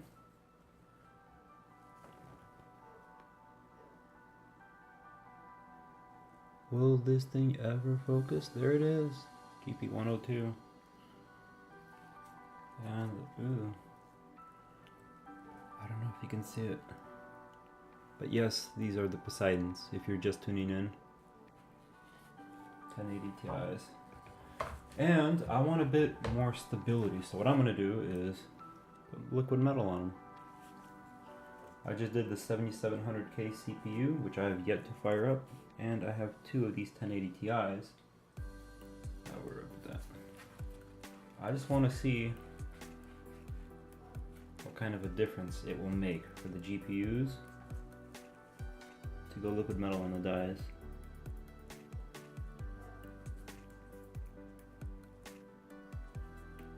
That should be plenty. That honestly might even be too much, but we'll find out.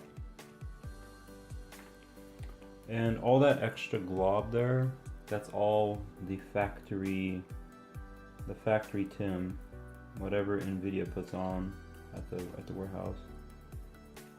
Or it could be whatever Asus put on there, because they could have, for all I know, sent the GPU itself to Asus, and Asus put all that extra junk on there. But that was a lot of freaking thermal interface. That junk was everywhere. Like just globs and globs of it.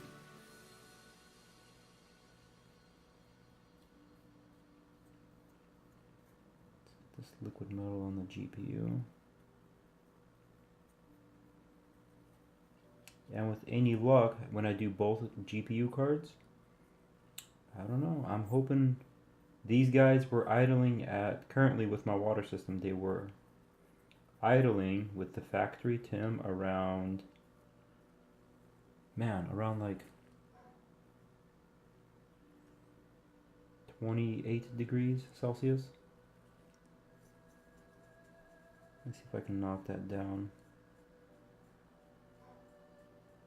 to roughly room temperature is my goal.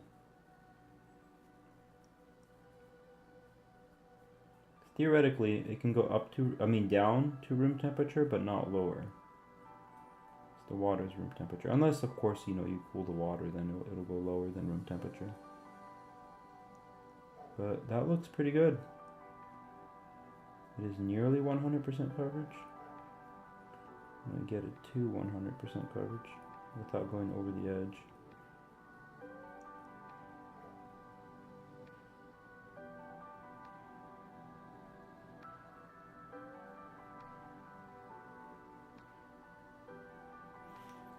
I don't know if you guys know or not, you might think like, oh, this guy's got all the money in the world. No. I'm hella nervous about me accidentally screwing this up and then ruining a $780 card.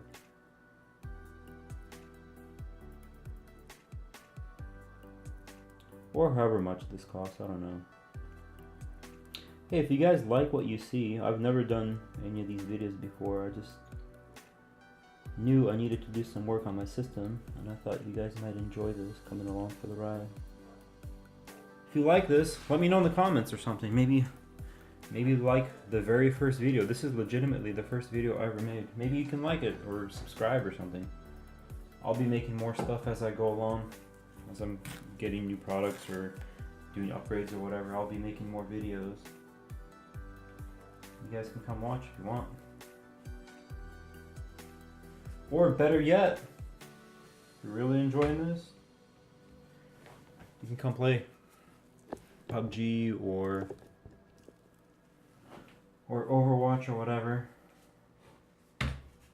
I go by Trijiv, Trijiv.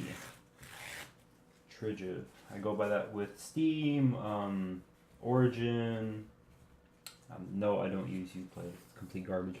Steam, Blizzard, and Origin. Oh, that's the pure fire. Oops. Ended up playing WoW once in a while. I'm gonna end up streaming a lot of the videos too, if you guys want to watch or not.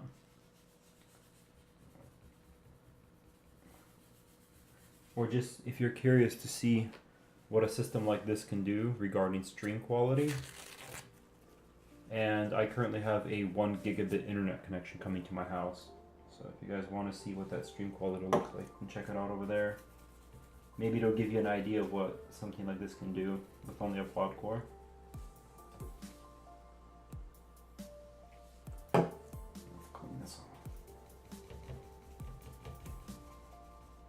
There. Nice. So it's actually ready to go back together.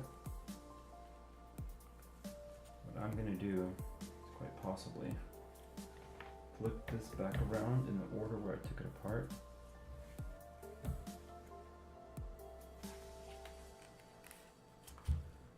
And just, yeah, that liquid metal's not moving at all whatsoever. I'll just put it back on.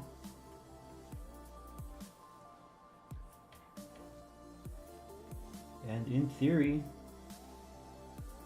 as long as I didn't have any TIM, any thermal material, get off the actual GPU die, this should be fine, and this should decrease my thermal temperatures significantly. By how much? I don't know. I did a stress test on the entire system. That's in the beginning of the video, which it should be if I'm editing this the way that I want to. It should be in the beginning of the video, the stress test. Prior to doing all this, and my GPUs were running, I believe, at 52 degrees. Under full load after half an hour of running Prime 95 on the CPU and running Furmark, the Republic of Gamers edition. But it's still Furmark, it was killing the hell out of the VRMs on the card. And running both cards at full blast, running the CPU it was Prime 95 full blast, and running my fans on the radiators at the setting that I actually game on them with. So they're only at 40%. They're fairly quiet. They're not dead silent quiet, but they're fairly quiet. It's very bearable, like you hardly hear it. But with how much hardware is in the system, I think it needed a bit more airflow through the radiators.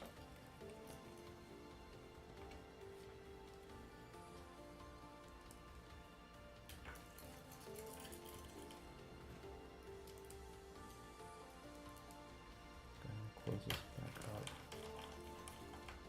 Nice.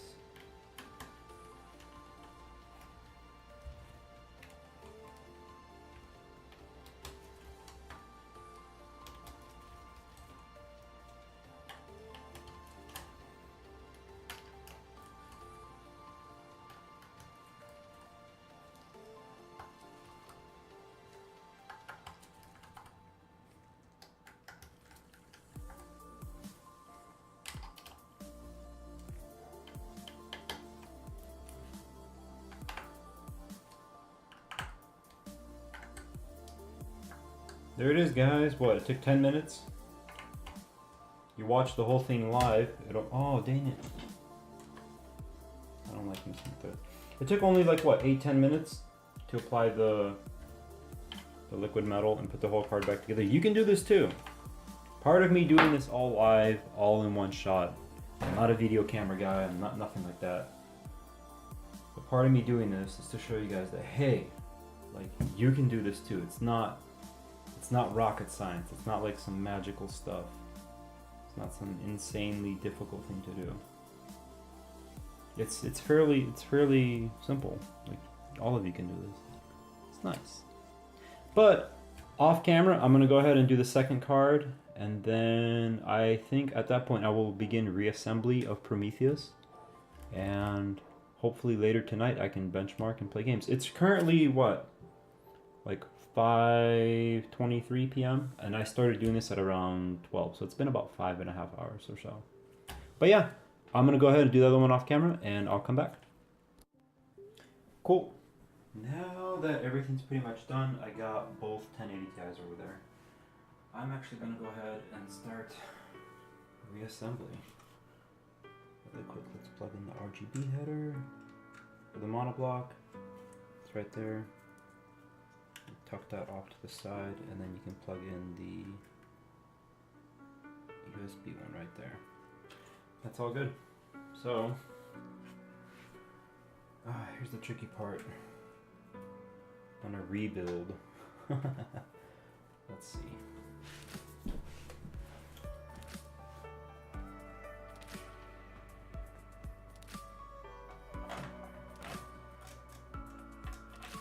get everything out of the way.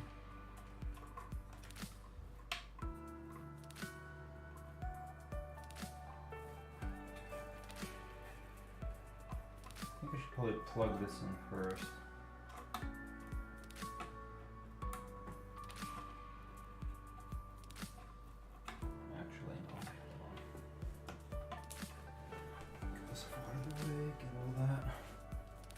Nice.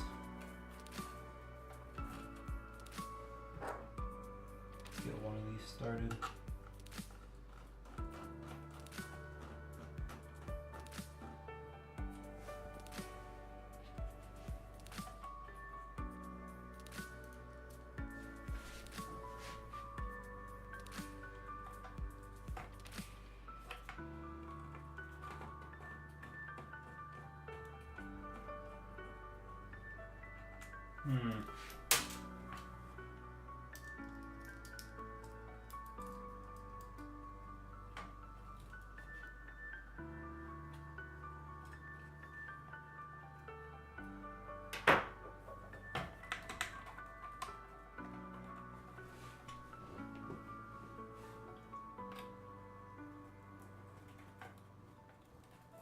That can't be. Is it really just a 24 pin, like blocking everything?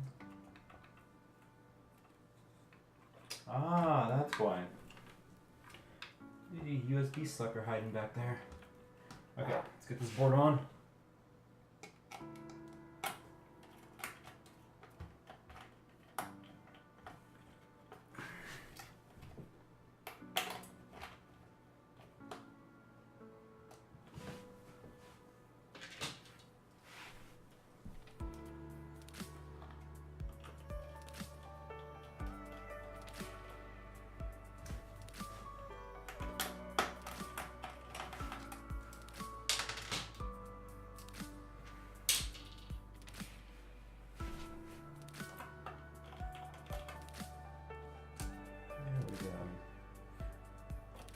Now it's not going to fall for sure. But yeah, it's basically, if you've been following along this entire time, we went ahead, pulled everything apart, replaced the 24 pin with the red one. You used to have the black for the AX1500i. Replaced it with the matching red one, which, by the way, if you're buying the for the AX series, the colored PSU cables, if you're buying them for the AX series from Corsair, it doesn't matter, Amazon or whatever, they don't give you the 24 pin. You have to buy that separately. So when I initially built the system, I bought the kit assuming that it came with a red 24 pin and the full kit, but it only comes with a partial kit. It comes with the full set, except it doesn't give you 24 pin. So I ended up building the whole system and using it that way for the last couple of months. I then found the 24 pin and ordered it, and have just been simply waiting to do this rebuild for an opportunity to replace the cable. Because tearing this whole thing apart, as you guys can see at this point, to replace a single cable is not as easy as most builds. This is just, for some people this would be considered hell. Taking this apart. Kind of enjoy this. This is fun. But yeah, let's see if I can sneak this guy out. There's a little wiggle room there. See if I can flatten that out a bit more.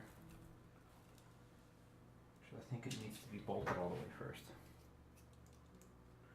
I can flatten it and push it through, make it all fit nicely.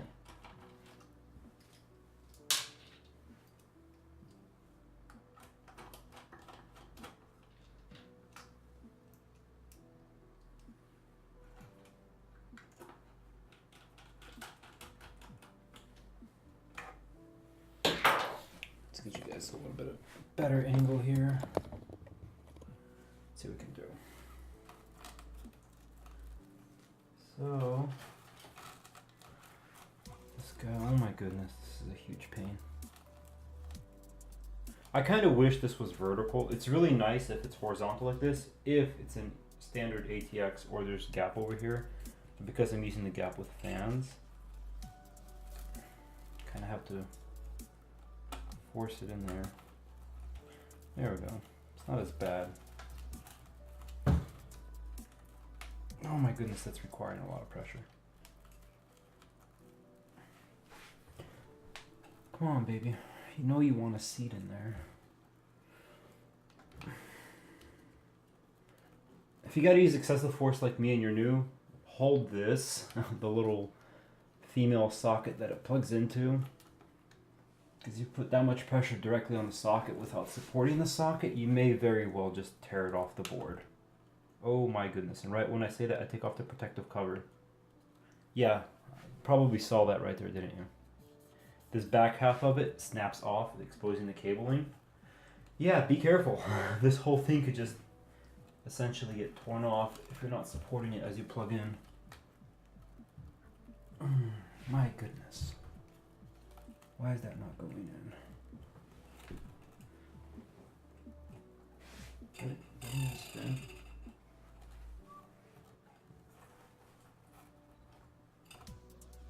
Yeah, it's not touching. I just still need to plug this guy in. Oh my goodness!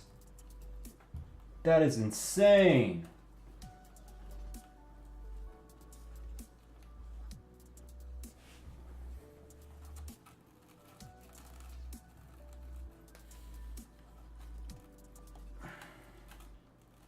Hold on guys, I'll be back. There, I got it. I ended up taking the whole thing apart and using pliers to squeeze it together. That just took a lot of force. Decided to do that off camera. Let's plug the 4 hard drives back in. Nice. Luckily for me, these guys down here ended up staying pretty much in the exact same order they were in. HDD LED, yes, that's correct.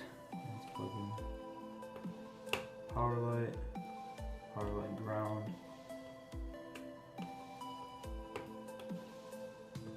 And power switch. It's all plugged in.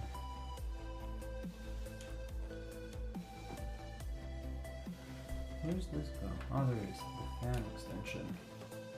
Yes. Put that bad boy in. And then I think I'm actually gonna go ahead and remove the cable completely that is used for the Corsair Link. Here it is, cable for Corsair Link. The software is useless. The actual unit itself, how do I put this? Oh, this is the water pump. Okay.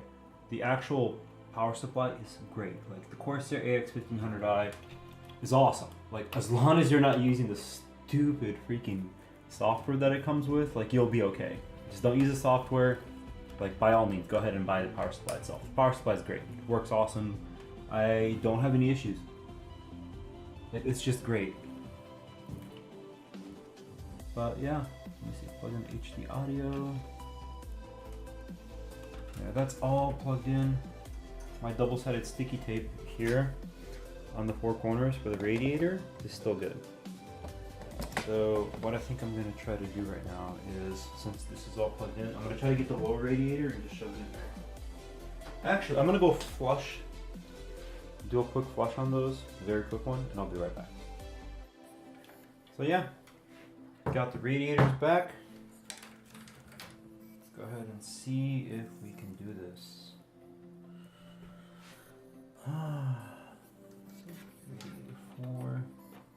Radiator fan 4. So this motherboard actually has 2 dedicated radiator zones, each with up to 4 headers right there, for up to a 480 radiator.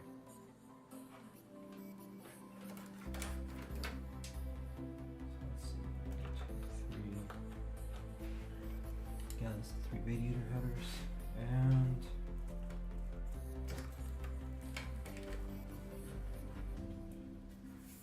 let's put all this back in.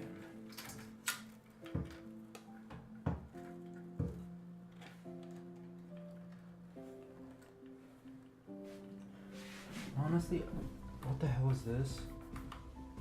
What is that? Oh, okay. Must have touched some chalk or something. Whatever, I'll clean that off here in a minute. It was marked. Okay. It may end up actually moving the entire radiator over to your right. Initially, it was more that way. But that was simply because I was trying to create space over here for a drain valve, which the entire idea fell through. So, yeah. That's all gone now. Let's try this. And remove the old 3M stuff.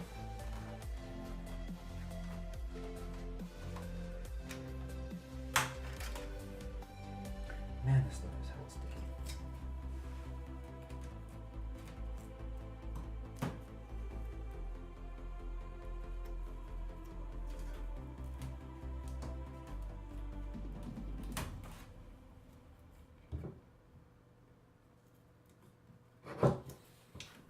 And let's do this one more time.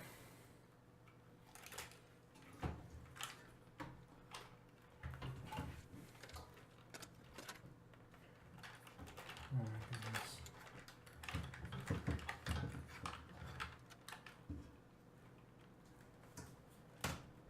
Okay. Let's see this.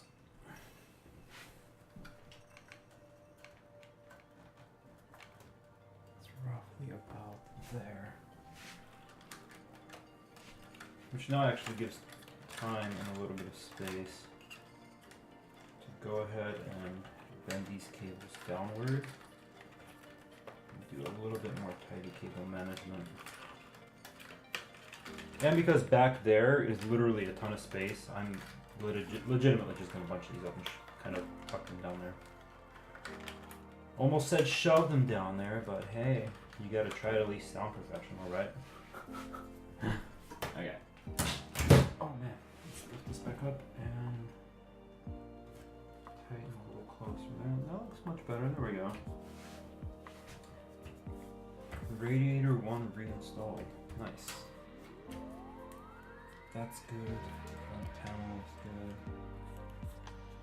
Got the supplemental power for overclocking, which I'm going to overclock the snot out of this 7700K. Granted, if it didn't die due to the liquid metal. So, plug these guys back in up here. And go ahead and the 4-pin and the 8-pin. Yes, I actually have the additional 4-pin power as well. Probably not required, but you know, I'm not doing liquid nitrogen or anything. No LN2, can't afford that, but still, like I told you earlier about the whole concept of power flow and the ease of flow for the electrons. Same concept. So that's done, this is all done. Great, let's go ahead and get that top radiator installed. And voila, right here.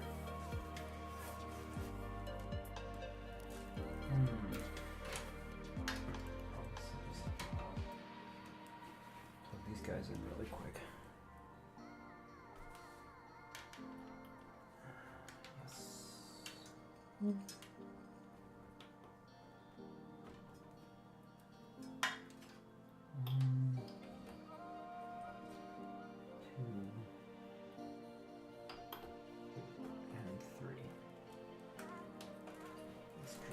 cables off the back.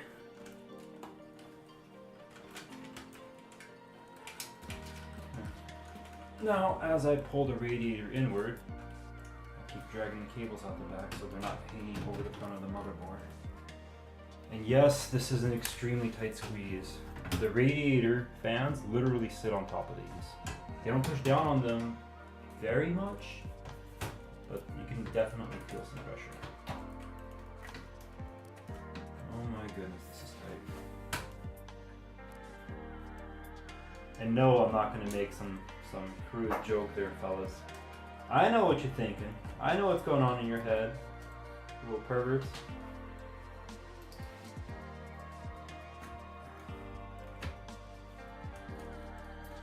Almost. Let's get in there. A few more millimeters. Got it. So, even though it's just barely in there, I'll go ahead and lower this down for you guys with my professional $10 tripod, whatever. The whole point is you want to see this. The way that it actually is working here. Oh my goodness. My apologies. There. Right up here, the cabling is like freaking right up against the CPU monoblock. The fan is spinning freely, so that's good. Gotta adjust this guy right here.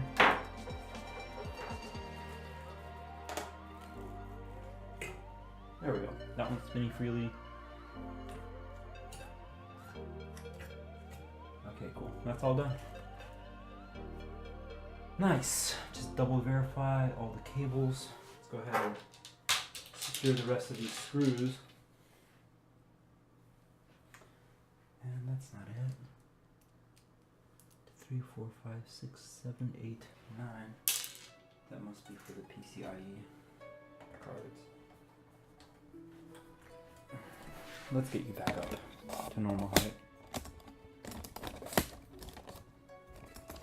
So guys, honestly, while I'm sitting here trying to get this going the rest of the way, you guys have seen the majority of the system so far. Thinking about everything that you've seen so far, honestly, give me suggestions, like for the next upgrade or for the next modification, maybe something to the case, something to the lighting. Just give me some ideas in the comments. Like, I'm actually going to be in there talking to you guys. Not necessarily all day long, 24/7. I have a job, but I will go back in there every single day, read your comments, and reply to you guys as much as I can. And honestly, I am wanting to modify this box. I want to change it up. It's like, yes, it's very pretty, but I also want it to be a little bit different. Because currently what you see here, any of you can go out there and buy all these parts, simply buy the parts and build this full system. It's super simple. Like, it's very time consuming, but obviously I'm not a professional. I'm not paid. I don't have a job to where I get, paid to put computers together. I wish that were the case. That'd be super awesome. But no, I don't put very many computers together, but I just was set on building this, and here it is. Like, all these parts are purchasable and installable. Like, you can just buy them all and install it. You don't need to modify anything. This is all OEM factory parts. But yeah, if you have any ideas, let me know in the comments, and I'm gonna go ahead and get started on the graphics cards. And did you think I forgot the star of the show? That's so beautiful. These cards truly are amazing, but also terrifying, because I do not want to destroy nor damage these guys. Let's see if I can get them installed. Oh, got it up against the back wall.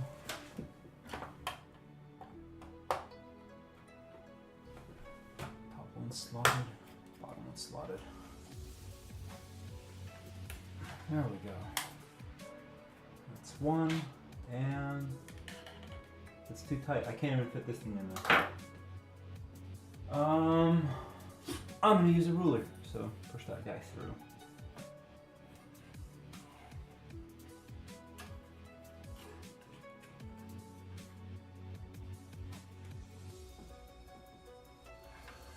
it's pretty much as good as I can get, but that's in. And yes, there is hella GPU sag. So what I'm gonna do, what I did last time, is I shall take a piece of this LRT Primo Flex tubing. Got it. And cut a piece out of it. It makes a very handy dandy stand, but the downside is you have to kind of lift the cards to the desired height and measure this out. This is too long. I need it smaller. I'm gonna cut a smaller piece. And it's just trial and error getting it the same size. That looks about right. Alright. Now, while it's under here, you can't really tell that it's a piece of tubing. It's hardly even visible. I mean, like from standing angle, which would actually be like up here, your eye level, like you can't even see it. But because it's clear and it just looks nice too. And it also keeps it from sagging. So that's all done. I'm gonna go ahead and tighten the GPUs down. Let's move this over to the back. Let's tighten these cards in.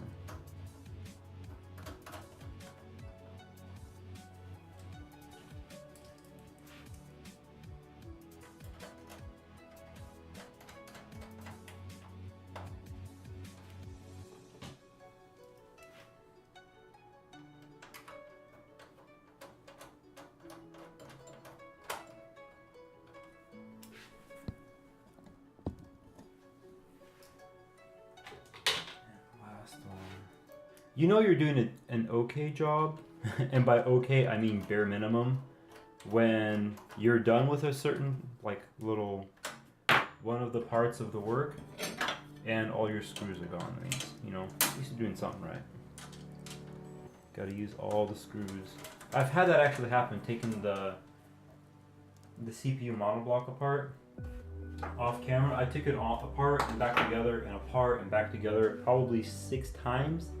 Like messing up the screw lengths because some of them are like 1 or 2 millimeters longer and it's needed for a certain screw and not needed for the screw you're working on. Gotta go back and forth, and that was a whole lot of crap. I hated that. Oh my goodness. Let's go ahead and get started on the GPU PSUs. PCIe cables. These guys I put together with like one of these bread ties or whatever. It's pitch black. Looks like rubber coated. It looks okay. But yeah, I want to know exactly which one of these because I don't want to mix up the different like 4-pin with this guy and the 6 with this guy. Like I want it to be the exact cable. Once again, going back to my theory on how electricity flows through these tubes. So I'm going to pull out a single cable. Here they are, PCIe number 1. Oh, here's the first cable. This right here is cable 1, whatever that is. So you're pulling it out when you're doing maintenance. I know that that's cable 1, so I'm going to use its 4-pin and its 6-pin and plug both of those into a single unit. That is 1. Now, from the PSU, I'm going to find cable 2, which apparently is this guy right here. Plug that in as cable 2. When you pull them from the back like that, it makes, you know, keeping the exact same cabling together much easier. So this right here should be cable 3. Currently it's this guy right here. It's cable 3. Plug that in. So yes, I'm having 4 8-pins. 4 dedicated 8-pin PCIe cables going here. And that's 4. There, now they're all back together. They're all plugged in. The cards are back in. I'm going to leave this out for now. It's kind of ugly. But that looks much better with the red instead of the black. Got that in. Fantastic. Okay. I am going to go ahead and cut all of the LRT tubing to the old sizes. For example, this is what I did when I pulled it off. This one was CPU in, and this was the res out. This is the old tube. It's obviously nasty, but this one went like this.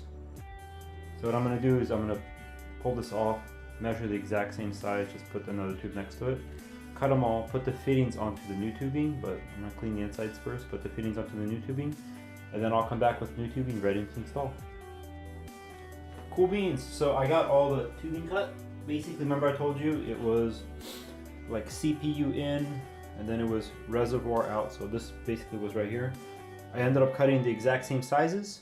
I cleaned the fittings, put the fittings on, and technically everything should just be legitimately a direct replacement. Almost like you ordered a part and then you got your replacement to come in, and that's it. I think I had another fitting on this one though. Yeah, I definitely had a fitting on that guy.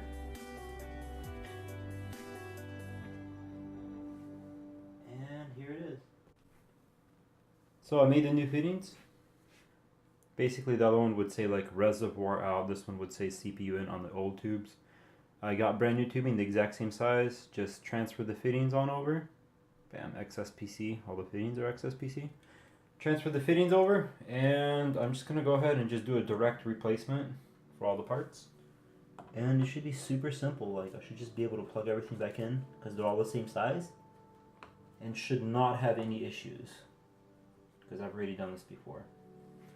And they're all pretty much guaranteed to work with each other.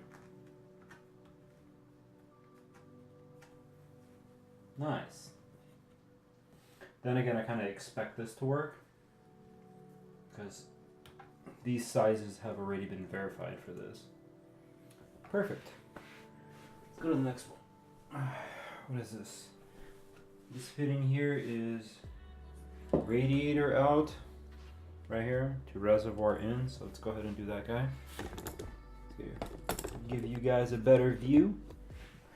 So it goes radiator out over here and to the reservoir in. And that is one tight rotary fitting. I don't know why. This one is exceptionally tight compared to everything else.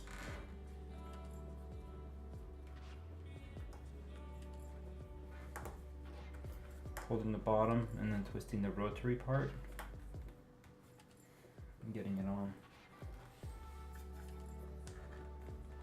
Ah, nice and tight. Nice.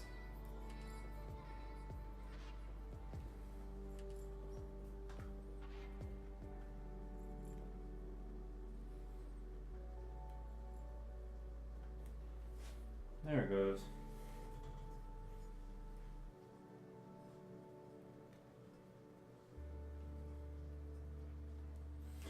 Don't forget when you're putting fittings like this on that you do everything finger tight. Do not use tools to tighten them, ever.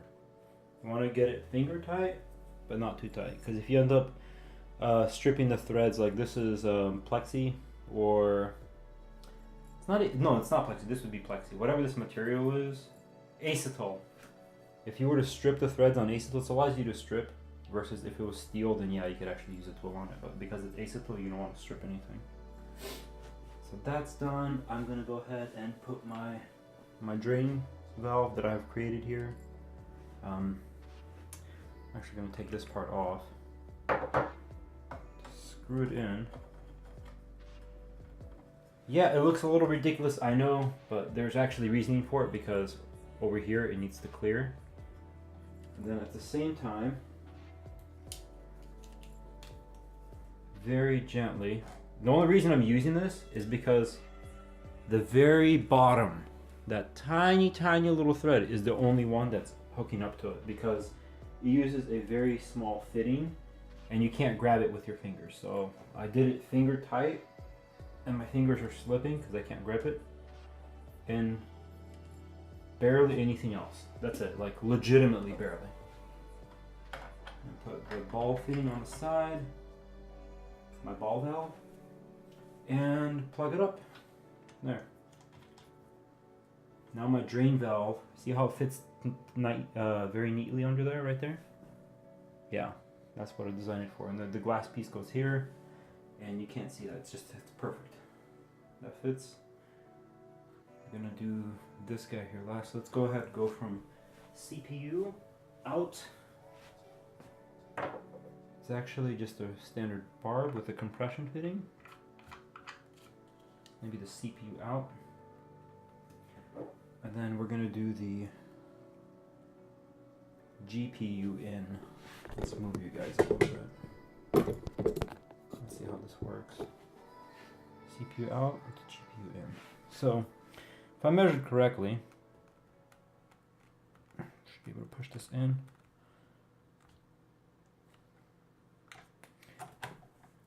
Nice. Let's focus that guy. Sorry about the autofocus, guys. It's a cell phone. Get that down. Nice. And tighten it on the CPU block.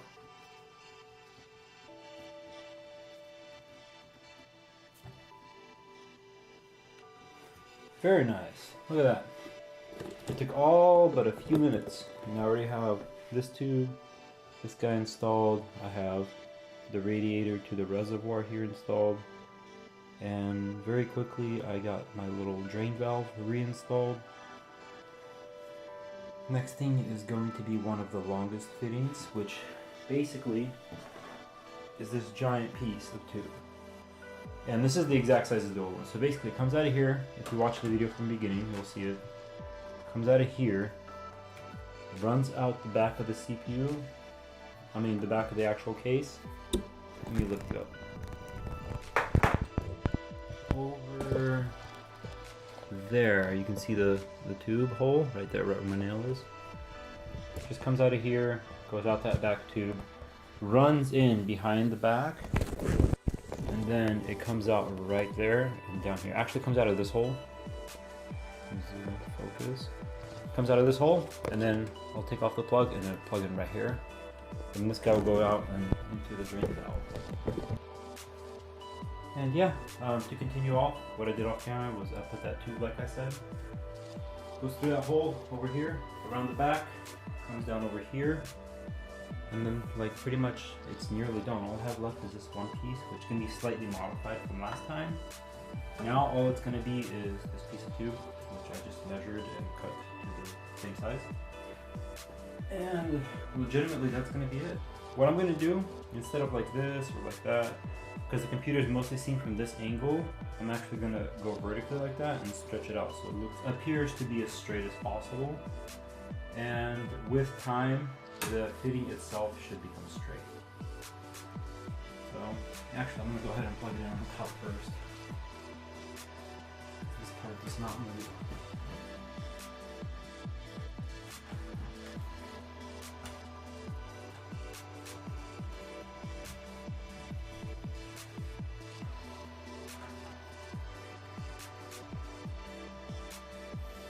Top's done.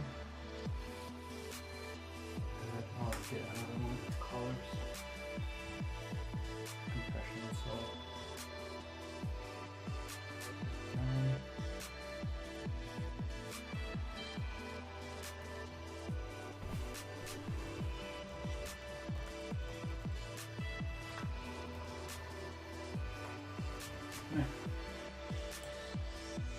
Just tighten it down.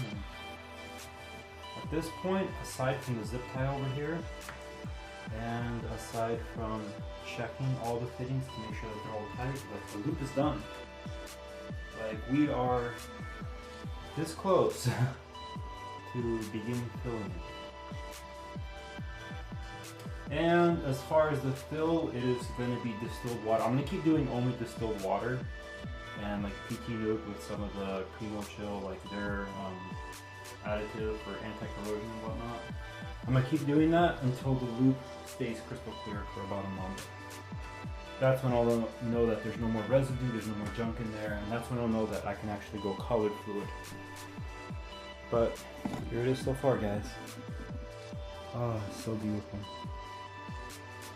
That is so pretty. Beautiful cabling, everything seems to be done. Obviously I'm going to wipe off my fingerprints off the unit itself. But damn, take a look at that. So pretty. But yeah guys, I'm going to go ahead and double check all the fittings.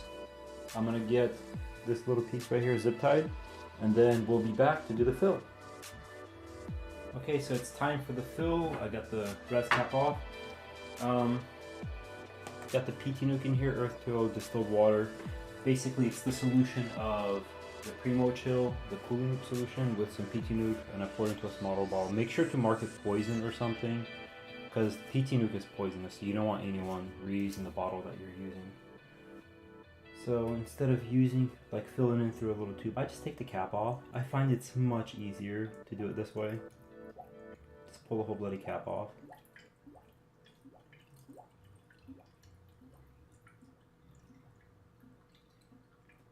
Then yeah, just fill her up. How do I keep going? And prior to turning everything on, make sure you have tons of paper towels. While that's kind of airing itself out, just showing you on camera how quick and easy this is. A lot of people are like, I don't want to do paper towels, it takes time. And yeah. 30 seconds of my time with these paper towels is not worth $10,000 worth of system. And whoever thinks that 30 seconds of their time is worth 10 grand, I want their job, wherever they are.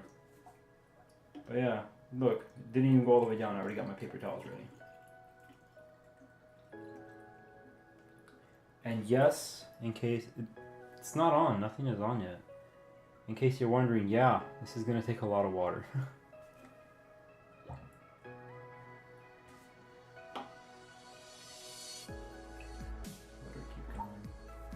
Looks pretty good. Just gonna cap it just very lightly so it doesn't splash. And flip her on for a little bit.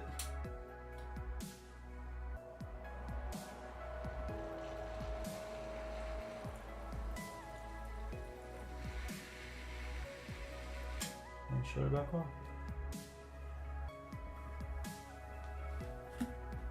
This honestly, oh snap! Oh well. This is honestly one of the most nerve-wracking parts of any system build. Well, any water system build. It's just filling it up. Oh my goodness. You never know if you're gonna get water squeezing out somewhere, squirting, leaking. Want to feel for wet paper. There's any crazy leaks anywhere. Seems to be okay. Let's give it another shot.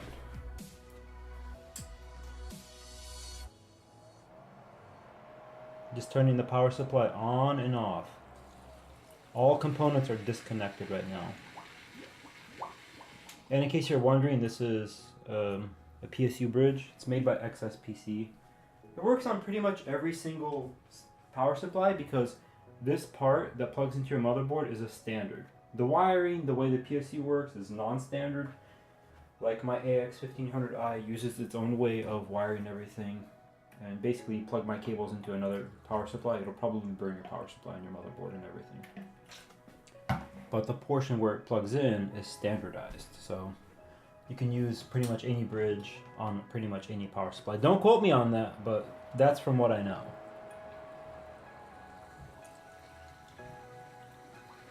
Oh, it's starting to come out the top. And yeah, that's pretty much the gist of it. Just keep doing that over and over and over again. So I'm gonna go ahead, go off camera. I'm gonna fill it up until it pretty much stays where it's at, and then I'll let it run for a while and I'll bring you guys back in. Okay, this is the part of video that scares the crap out of me. So I ran the loop for about 20 minutes or so, got most of the air out, it's completely full. I did a quick leak test, there was no water anywhere with paper towels. I pulled everything out because I'm gonna be powering the system on because I want to know what's going on. So I just plugged the 24 pin back into the motherboard. I plugged in all the peripherals. So first test is what will happen when I flip the switch. If I can find it, there it is. Ah, please don't kill me. Okay, it's a good sign. So far, so good. Let's see, bring you guys a little bit closer. Oh. Okay, let's power her on. Moment of truth.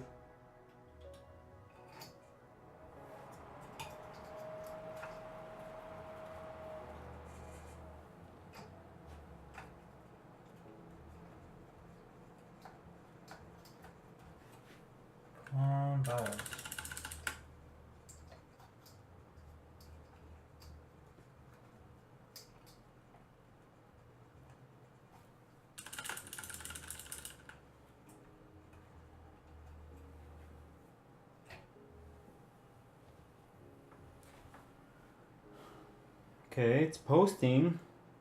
New CPU installed. Interesting.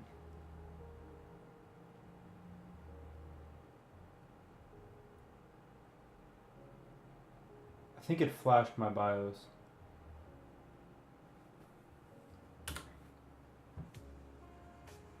F1 to run setup. Okay, let's see. I hope everything works. Let me get this focused.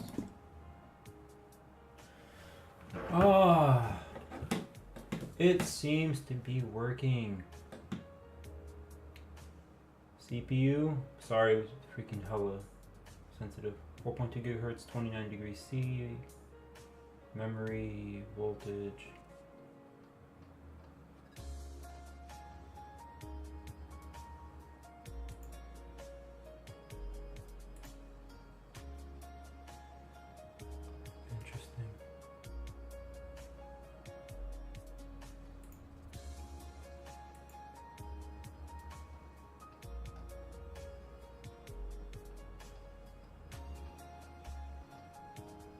It seems to have, this is interesting because I unplugged everything, pulled the CPU out. It seems to have like messed with my BIOS, my settings. 1.2, 1.35, what the heck?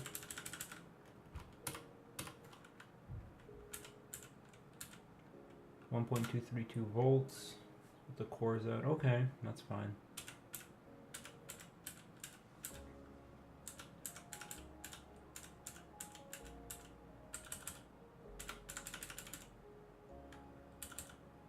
XMP 3200.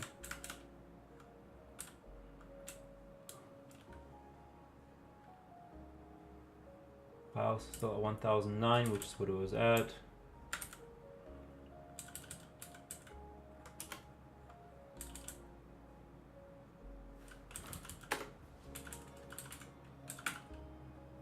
Interesting.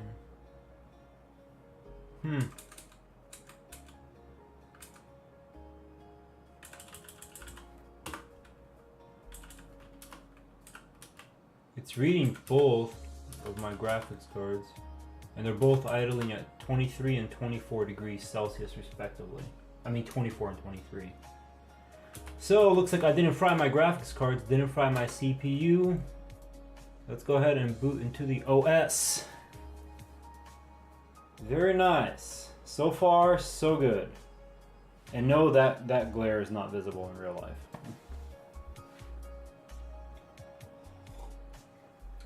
The problems of doing video recording with a bloody cell phone. Very nice. Sarcastically.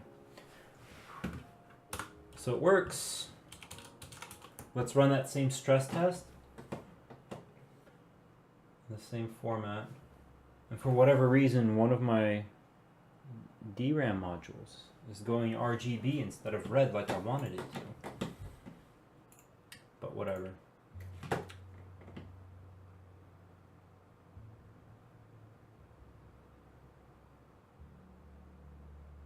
Interesting.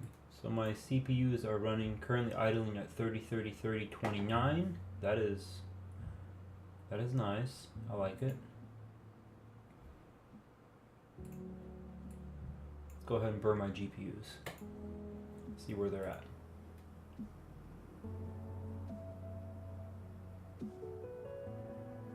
No, it looks like my top GPU isn't getting enough cooling.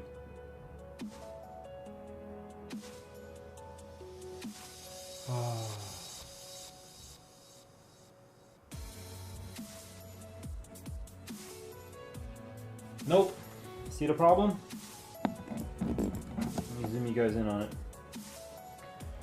My top GPU is already at 80 degrees. That means the thermal interface, there's probably not enough thermal material on it. Let's run a CPU stress test, see where the CPU is at. They're all idling 27, 27, 28, 27. Let's run prime on the CPU and see what it's going to be at. There. Pin all of them to 100%. My bad, guys, my bad.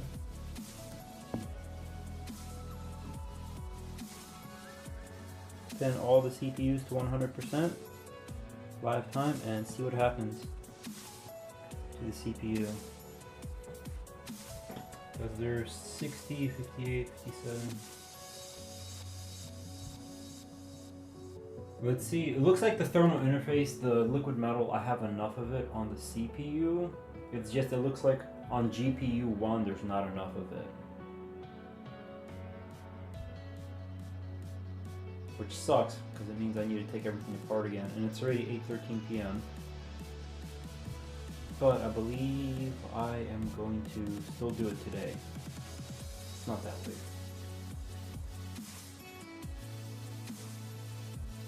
Yeah, I'm going to let this run for about 15-20 minutes, and then I will come back and update you guys as to what's going on, at least with the CPU.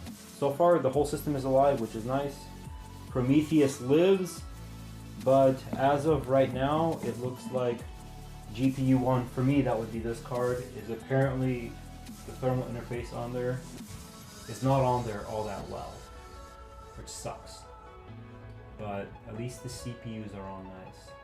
The CPU thermal material. But yeah, I will update you guys in just a few minutes and see where it's at. And yes, that is the morning coffee. Today is Sunday, October 15th, 2017, and everything you've been watching so far has been Saturday on the 14th. It is the next day because GPU 1, as you saw from the benchmarks probably, the thermal testing I did last night, you probably saw that it was running very hot, very fast. There's probably not enough of the liquid metal thermal compound, the stuff that I've been using, on the actual GPU die. So what I'm going to end up doing today is I'm going to have to flush everything out again, even though it's all brand new fluid. Flush it all out. I'm going to remove the fitting here. Actually, get as much as I can out. Remove this fitting, pop the entire GPU assembly out, and pull the cards apart. And I'm probably going to end up checking both of the cards for thermal interface connectivity, like how well it's kind of contacting with the copper pads. But that's probably all I'm going to end up doing, is just adding a little bit more thermal interface material, a little more liquid metal on GPU 1, maybe even GPU 2, but I'm definitely going to take them both apart, take a peek at it and see what's going on, and then put it back together, refill the entire loop, and do it all over again. Let's come for a ride. So the gist of everything is, once again, super simple. Just going to be removing the plug here, the drain valve I've created. Plug in a spare piece of hose. Doesn't have to be new, doesn't have to be old, it doesn't matter. Grab my little pot, pan, whatever, something to catch the water, and open the valve down. It's going to pour slowly until you let air into the system, which I will be doing by releasing this cap. There it goes.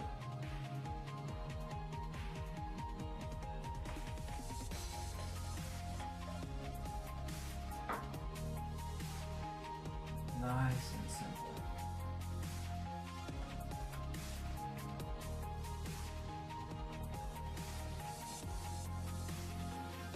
Next thing to do is take a coin, a key or something, and I'm slowly going to crack one of the plugs here on the side of the top radiator.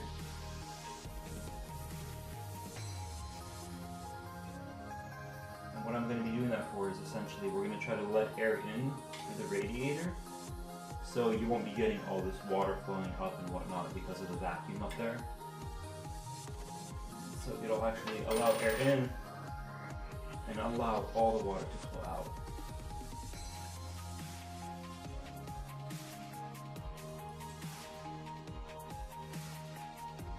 See, it's reversing the process. There it goes. Let air in, everything comes out. So in case you're ever suffering trying to get water out of your system, is you need to let some air in near the top of the system. That in turn will allow everything to flush out.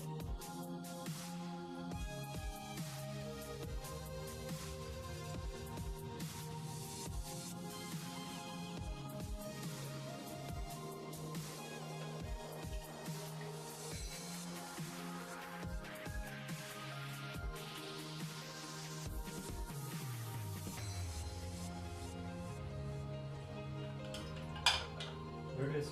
No. I have nothing but space. One of the other tricks I learned is at this point you can actually, if you seal off your reservoir. So as of right now, the only areas that are open are my drain valve and the top of the radiator. Now if I attach another fitting with a piece of hose on that top portion, I can actually blow a lot of the water out.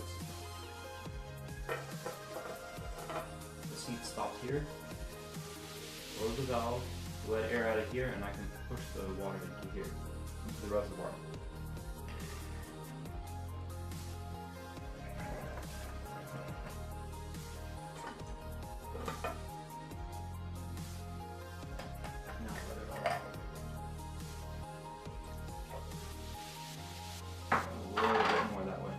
But yeah, I'm gonna go ahead and off camera get as much of the fluid out as I can, out of the tubes, out of everything, and then I'll bring you guys back in.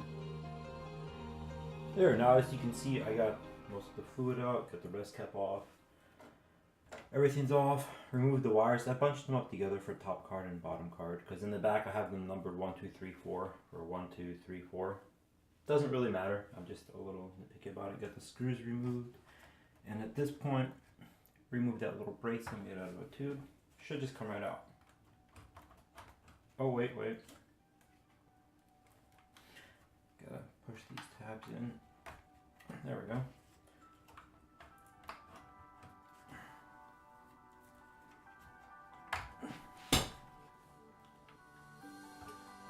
This much expensive junk. A little worrisome pulling this out.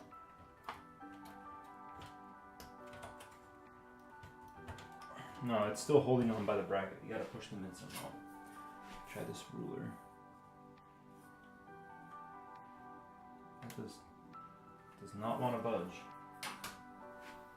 Let's see. There it goes. There's the assembly. Once again, 1080 Ti Poseidons. Set this down and see if we can get started on the work for the cards. Okay, so this is GPU 1, the one that was overheating, and let's focus on it. I think there was not enough thermal compound. If you look at the contact patch, there isn't very much touching. So going back over here, you can even see where it says GP102, right about there on the actual die. I put too little of the liquid metal on there.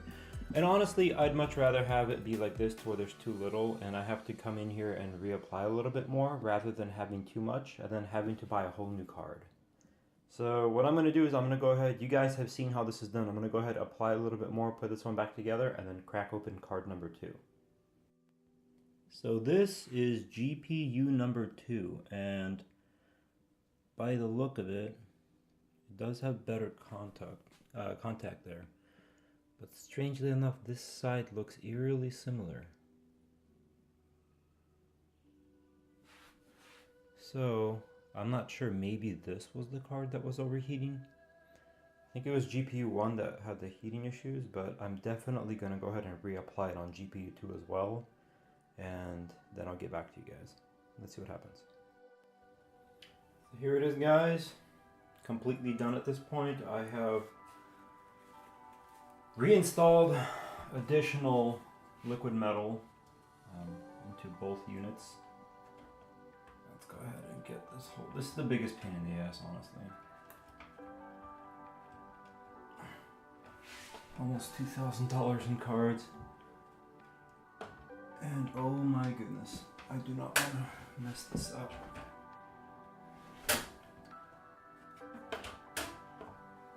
Alright, getting progress. Bottom one. Top one.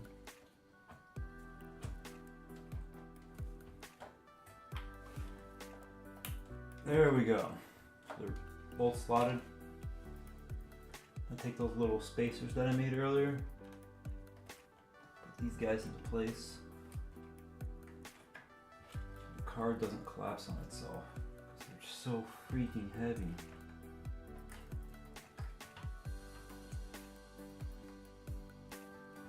This guy goes here.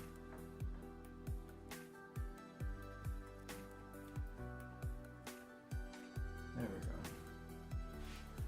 Just at least while I'm working on it. Make sure everything's all the way in. And that's it.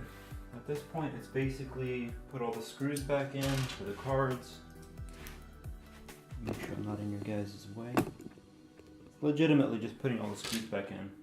And then attaching the 2 fittings, reattach 2 fittings, and then refill the loop. I took my reservoir, the plexi top off, because I want to clean it out just a little bit more.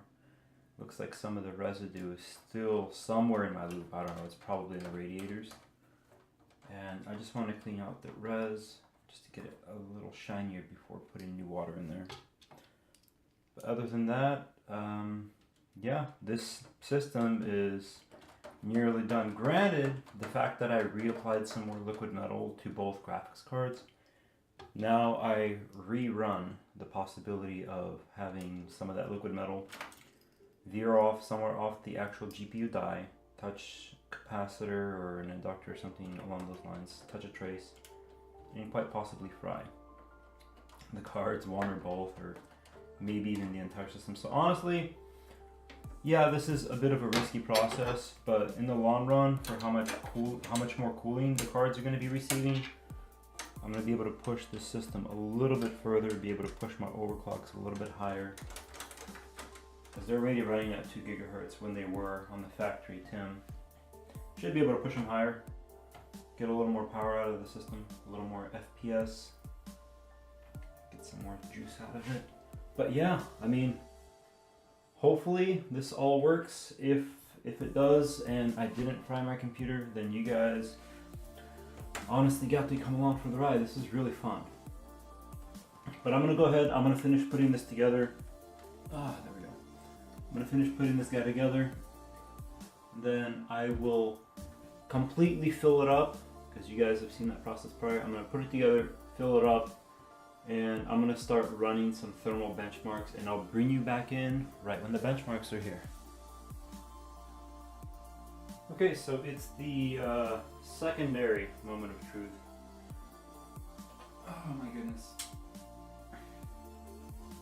Left everything in. I ran the system for maybe 15 minutes, got the majority of the air out. And I just want to see if it lives. So let's see what happens.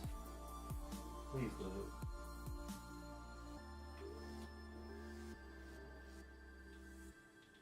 Uh-oh. Wait. That was interesting.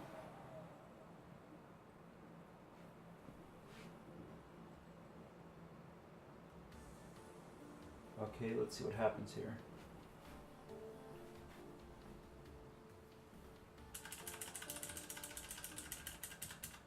Come on. Posting. That's a good sign. Shut that light off. So far it's posted, no smoke. Don't smell anything, so let's see what's going on. Okay. CPU is at 26. I didn't touch the CPU, so that's, you know, obviously A-okay. Memory's still at 3200. Oh my goodness. So far, so good. It hasn't really changed my settings.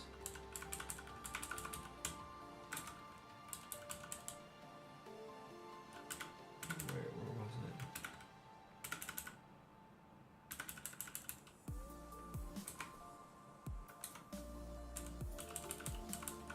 Yeah, it doesn't seem to have changed my BIOS settings.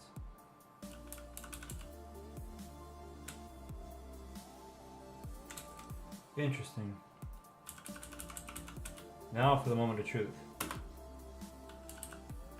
GPU 1 is at 21 degrees. GPU 2, 20 degrees C. Are you seeing this? Oh my goodness. Freaking 20 degrees Celsius right there. I can't, my mouse is moving too fast. 20 degrees C for GPU 2. Yeah, it's idle temp, I know. 22 degrees C for the higher one, for GPU 1. 4.2 gigahertz, 26 degrees for the CPU. Dang! I like it. I like it a lot. So let's go ahead and boot into the OS and run some stress tests and see what happens. And that guy should turn all red. Interesting, for whatever reason my GPU monoblock is glowing. Earlier there was some issues with it. I don't know what happened. It's actually working now. That is the one thing that did not work with the entire build from the very, very get-go. Maybe I did, ouch, maybe I didn't plug in the RGB header in correctly or not. I don't know. I guess we'll find out real time. So I'm gonna go ahead, everything's working. I'm gonna go ahead and run Asus. Actually, I'll just do it live screen right now. Let's open up Core Temp. Let's run Prime 95 actually.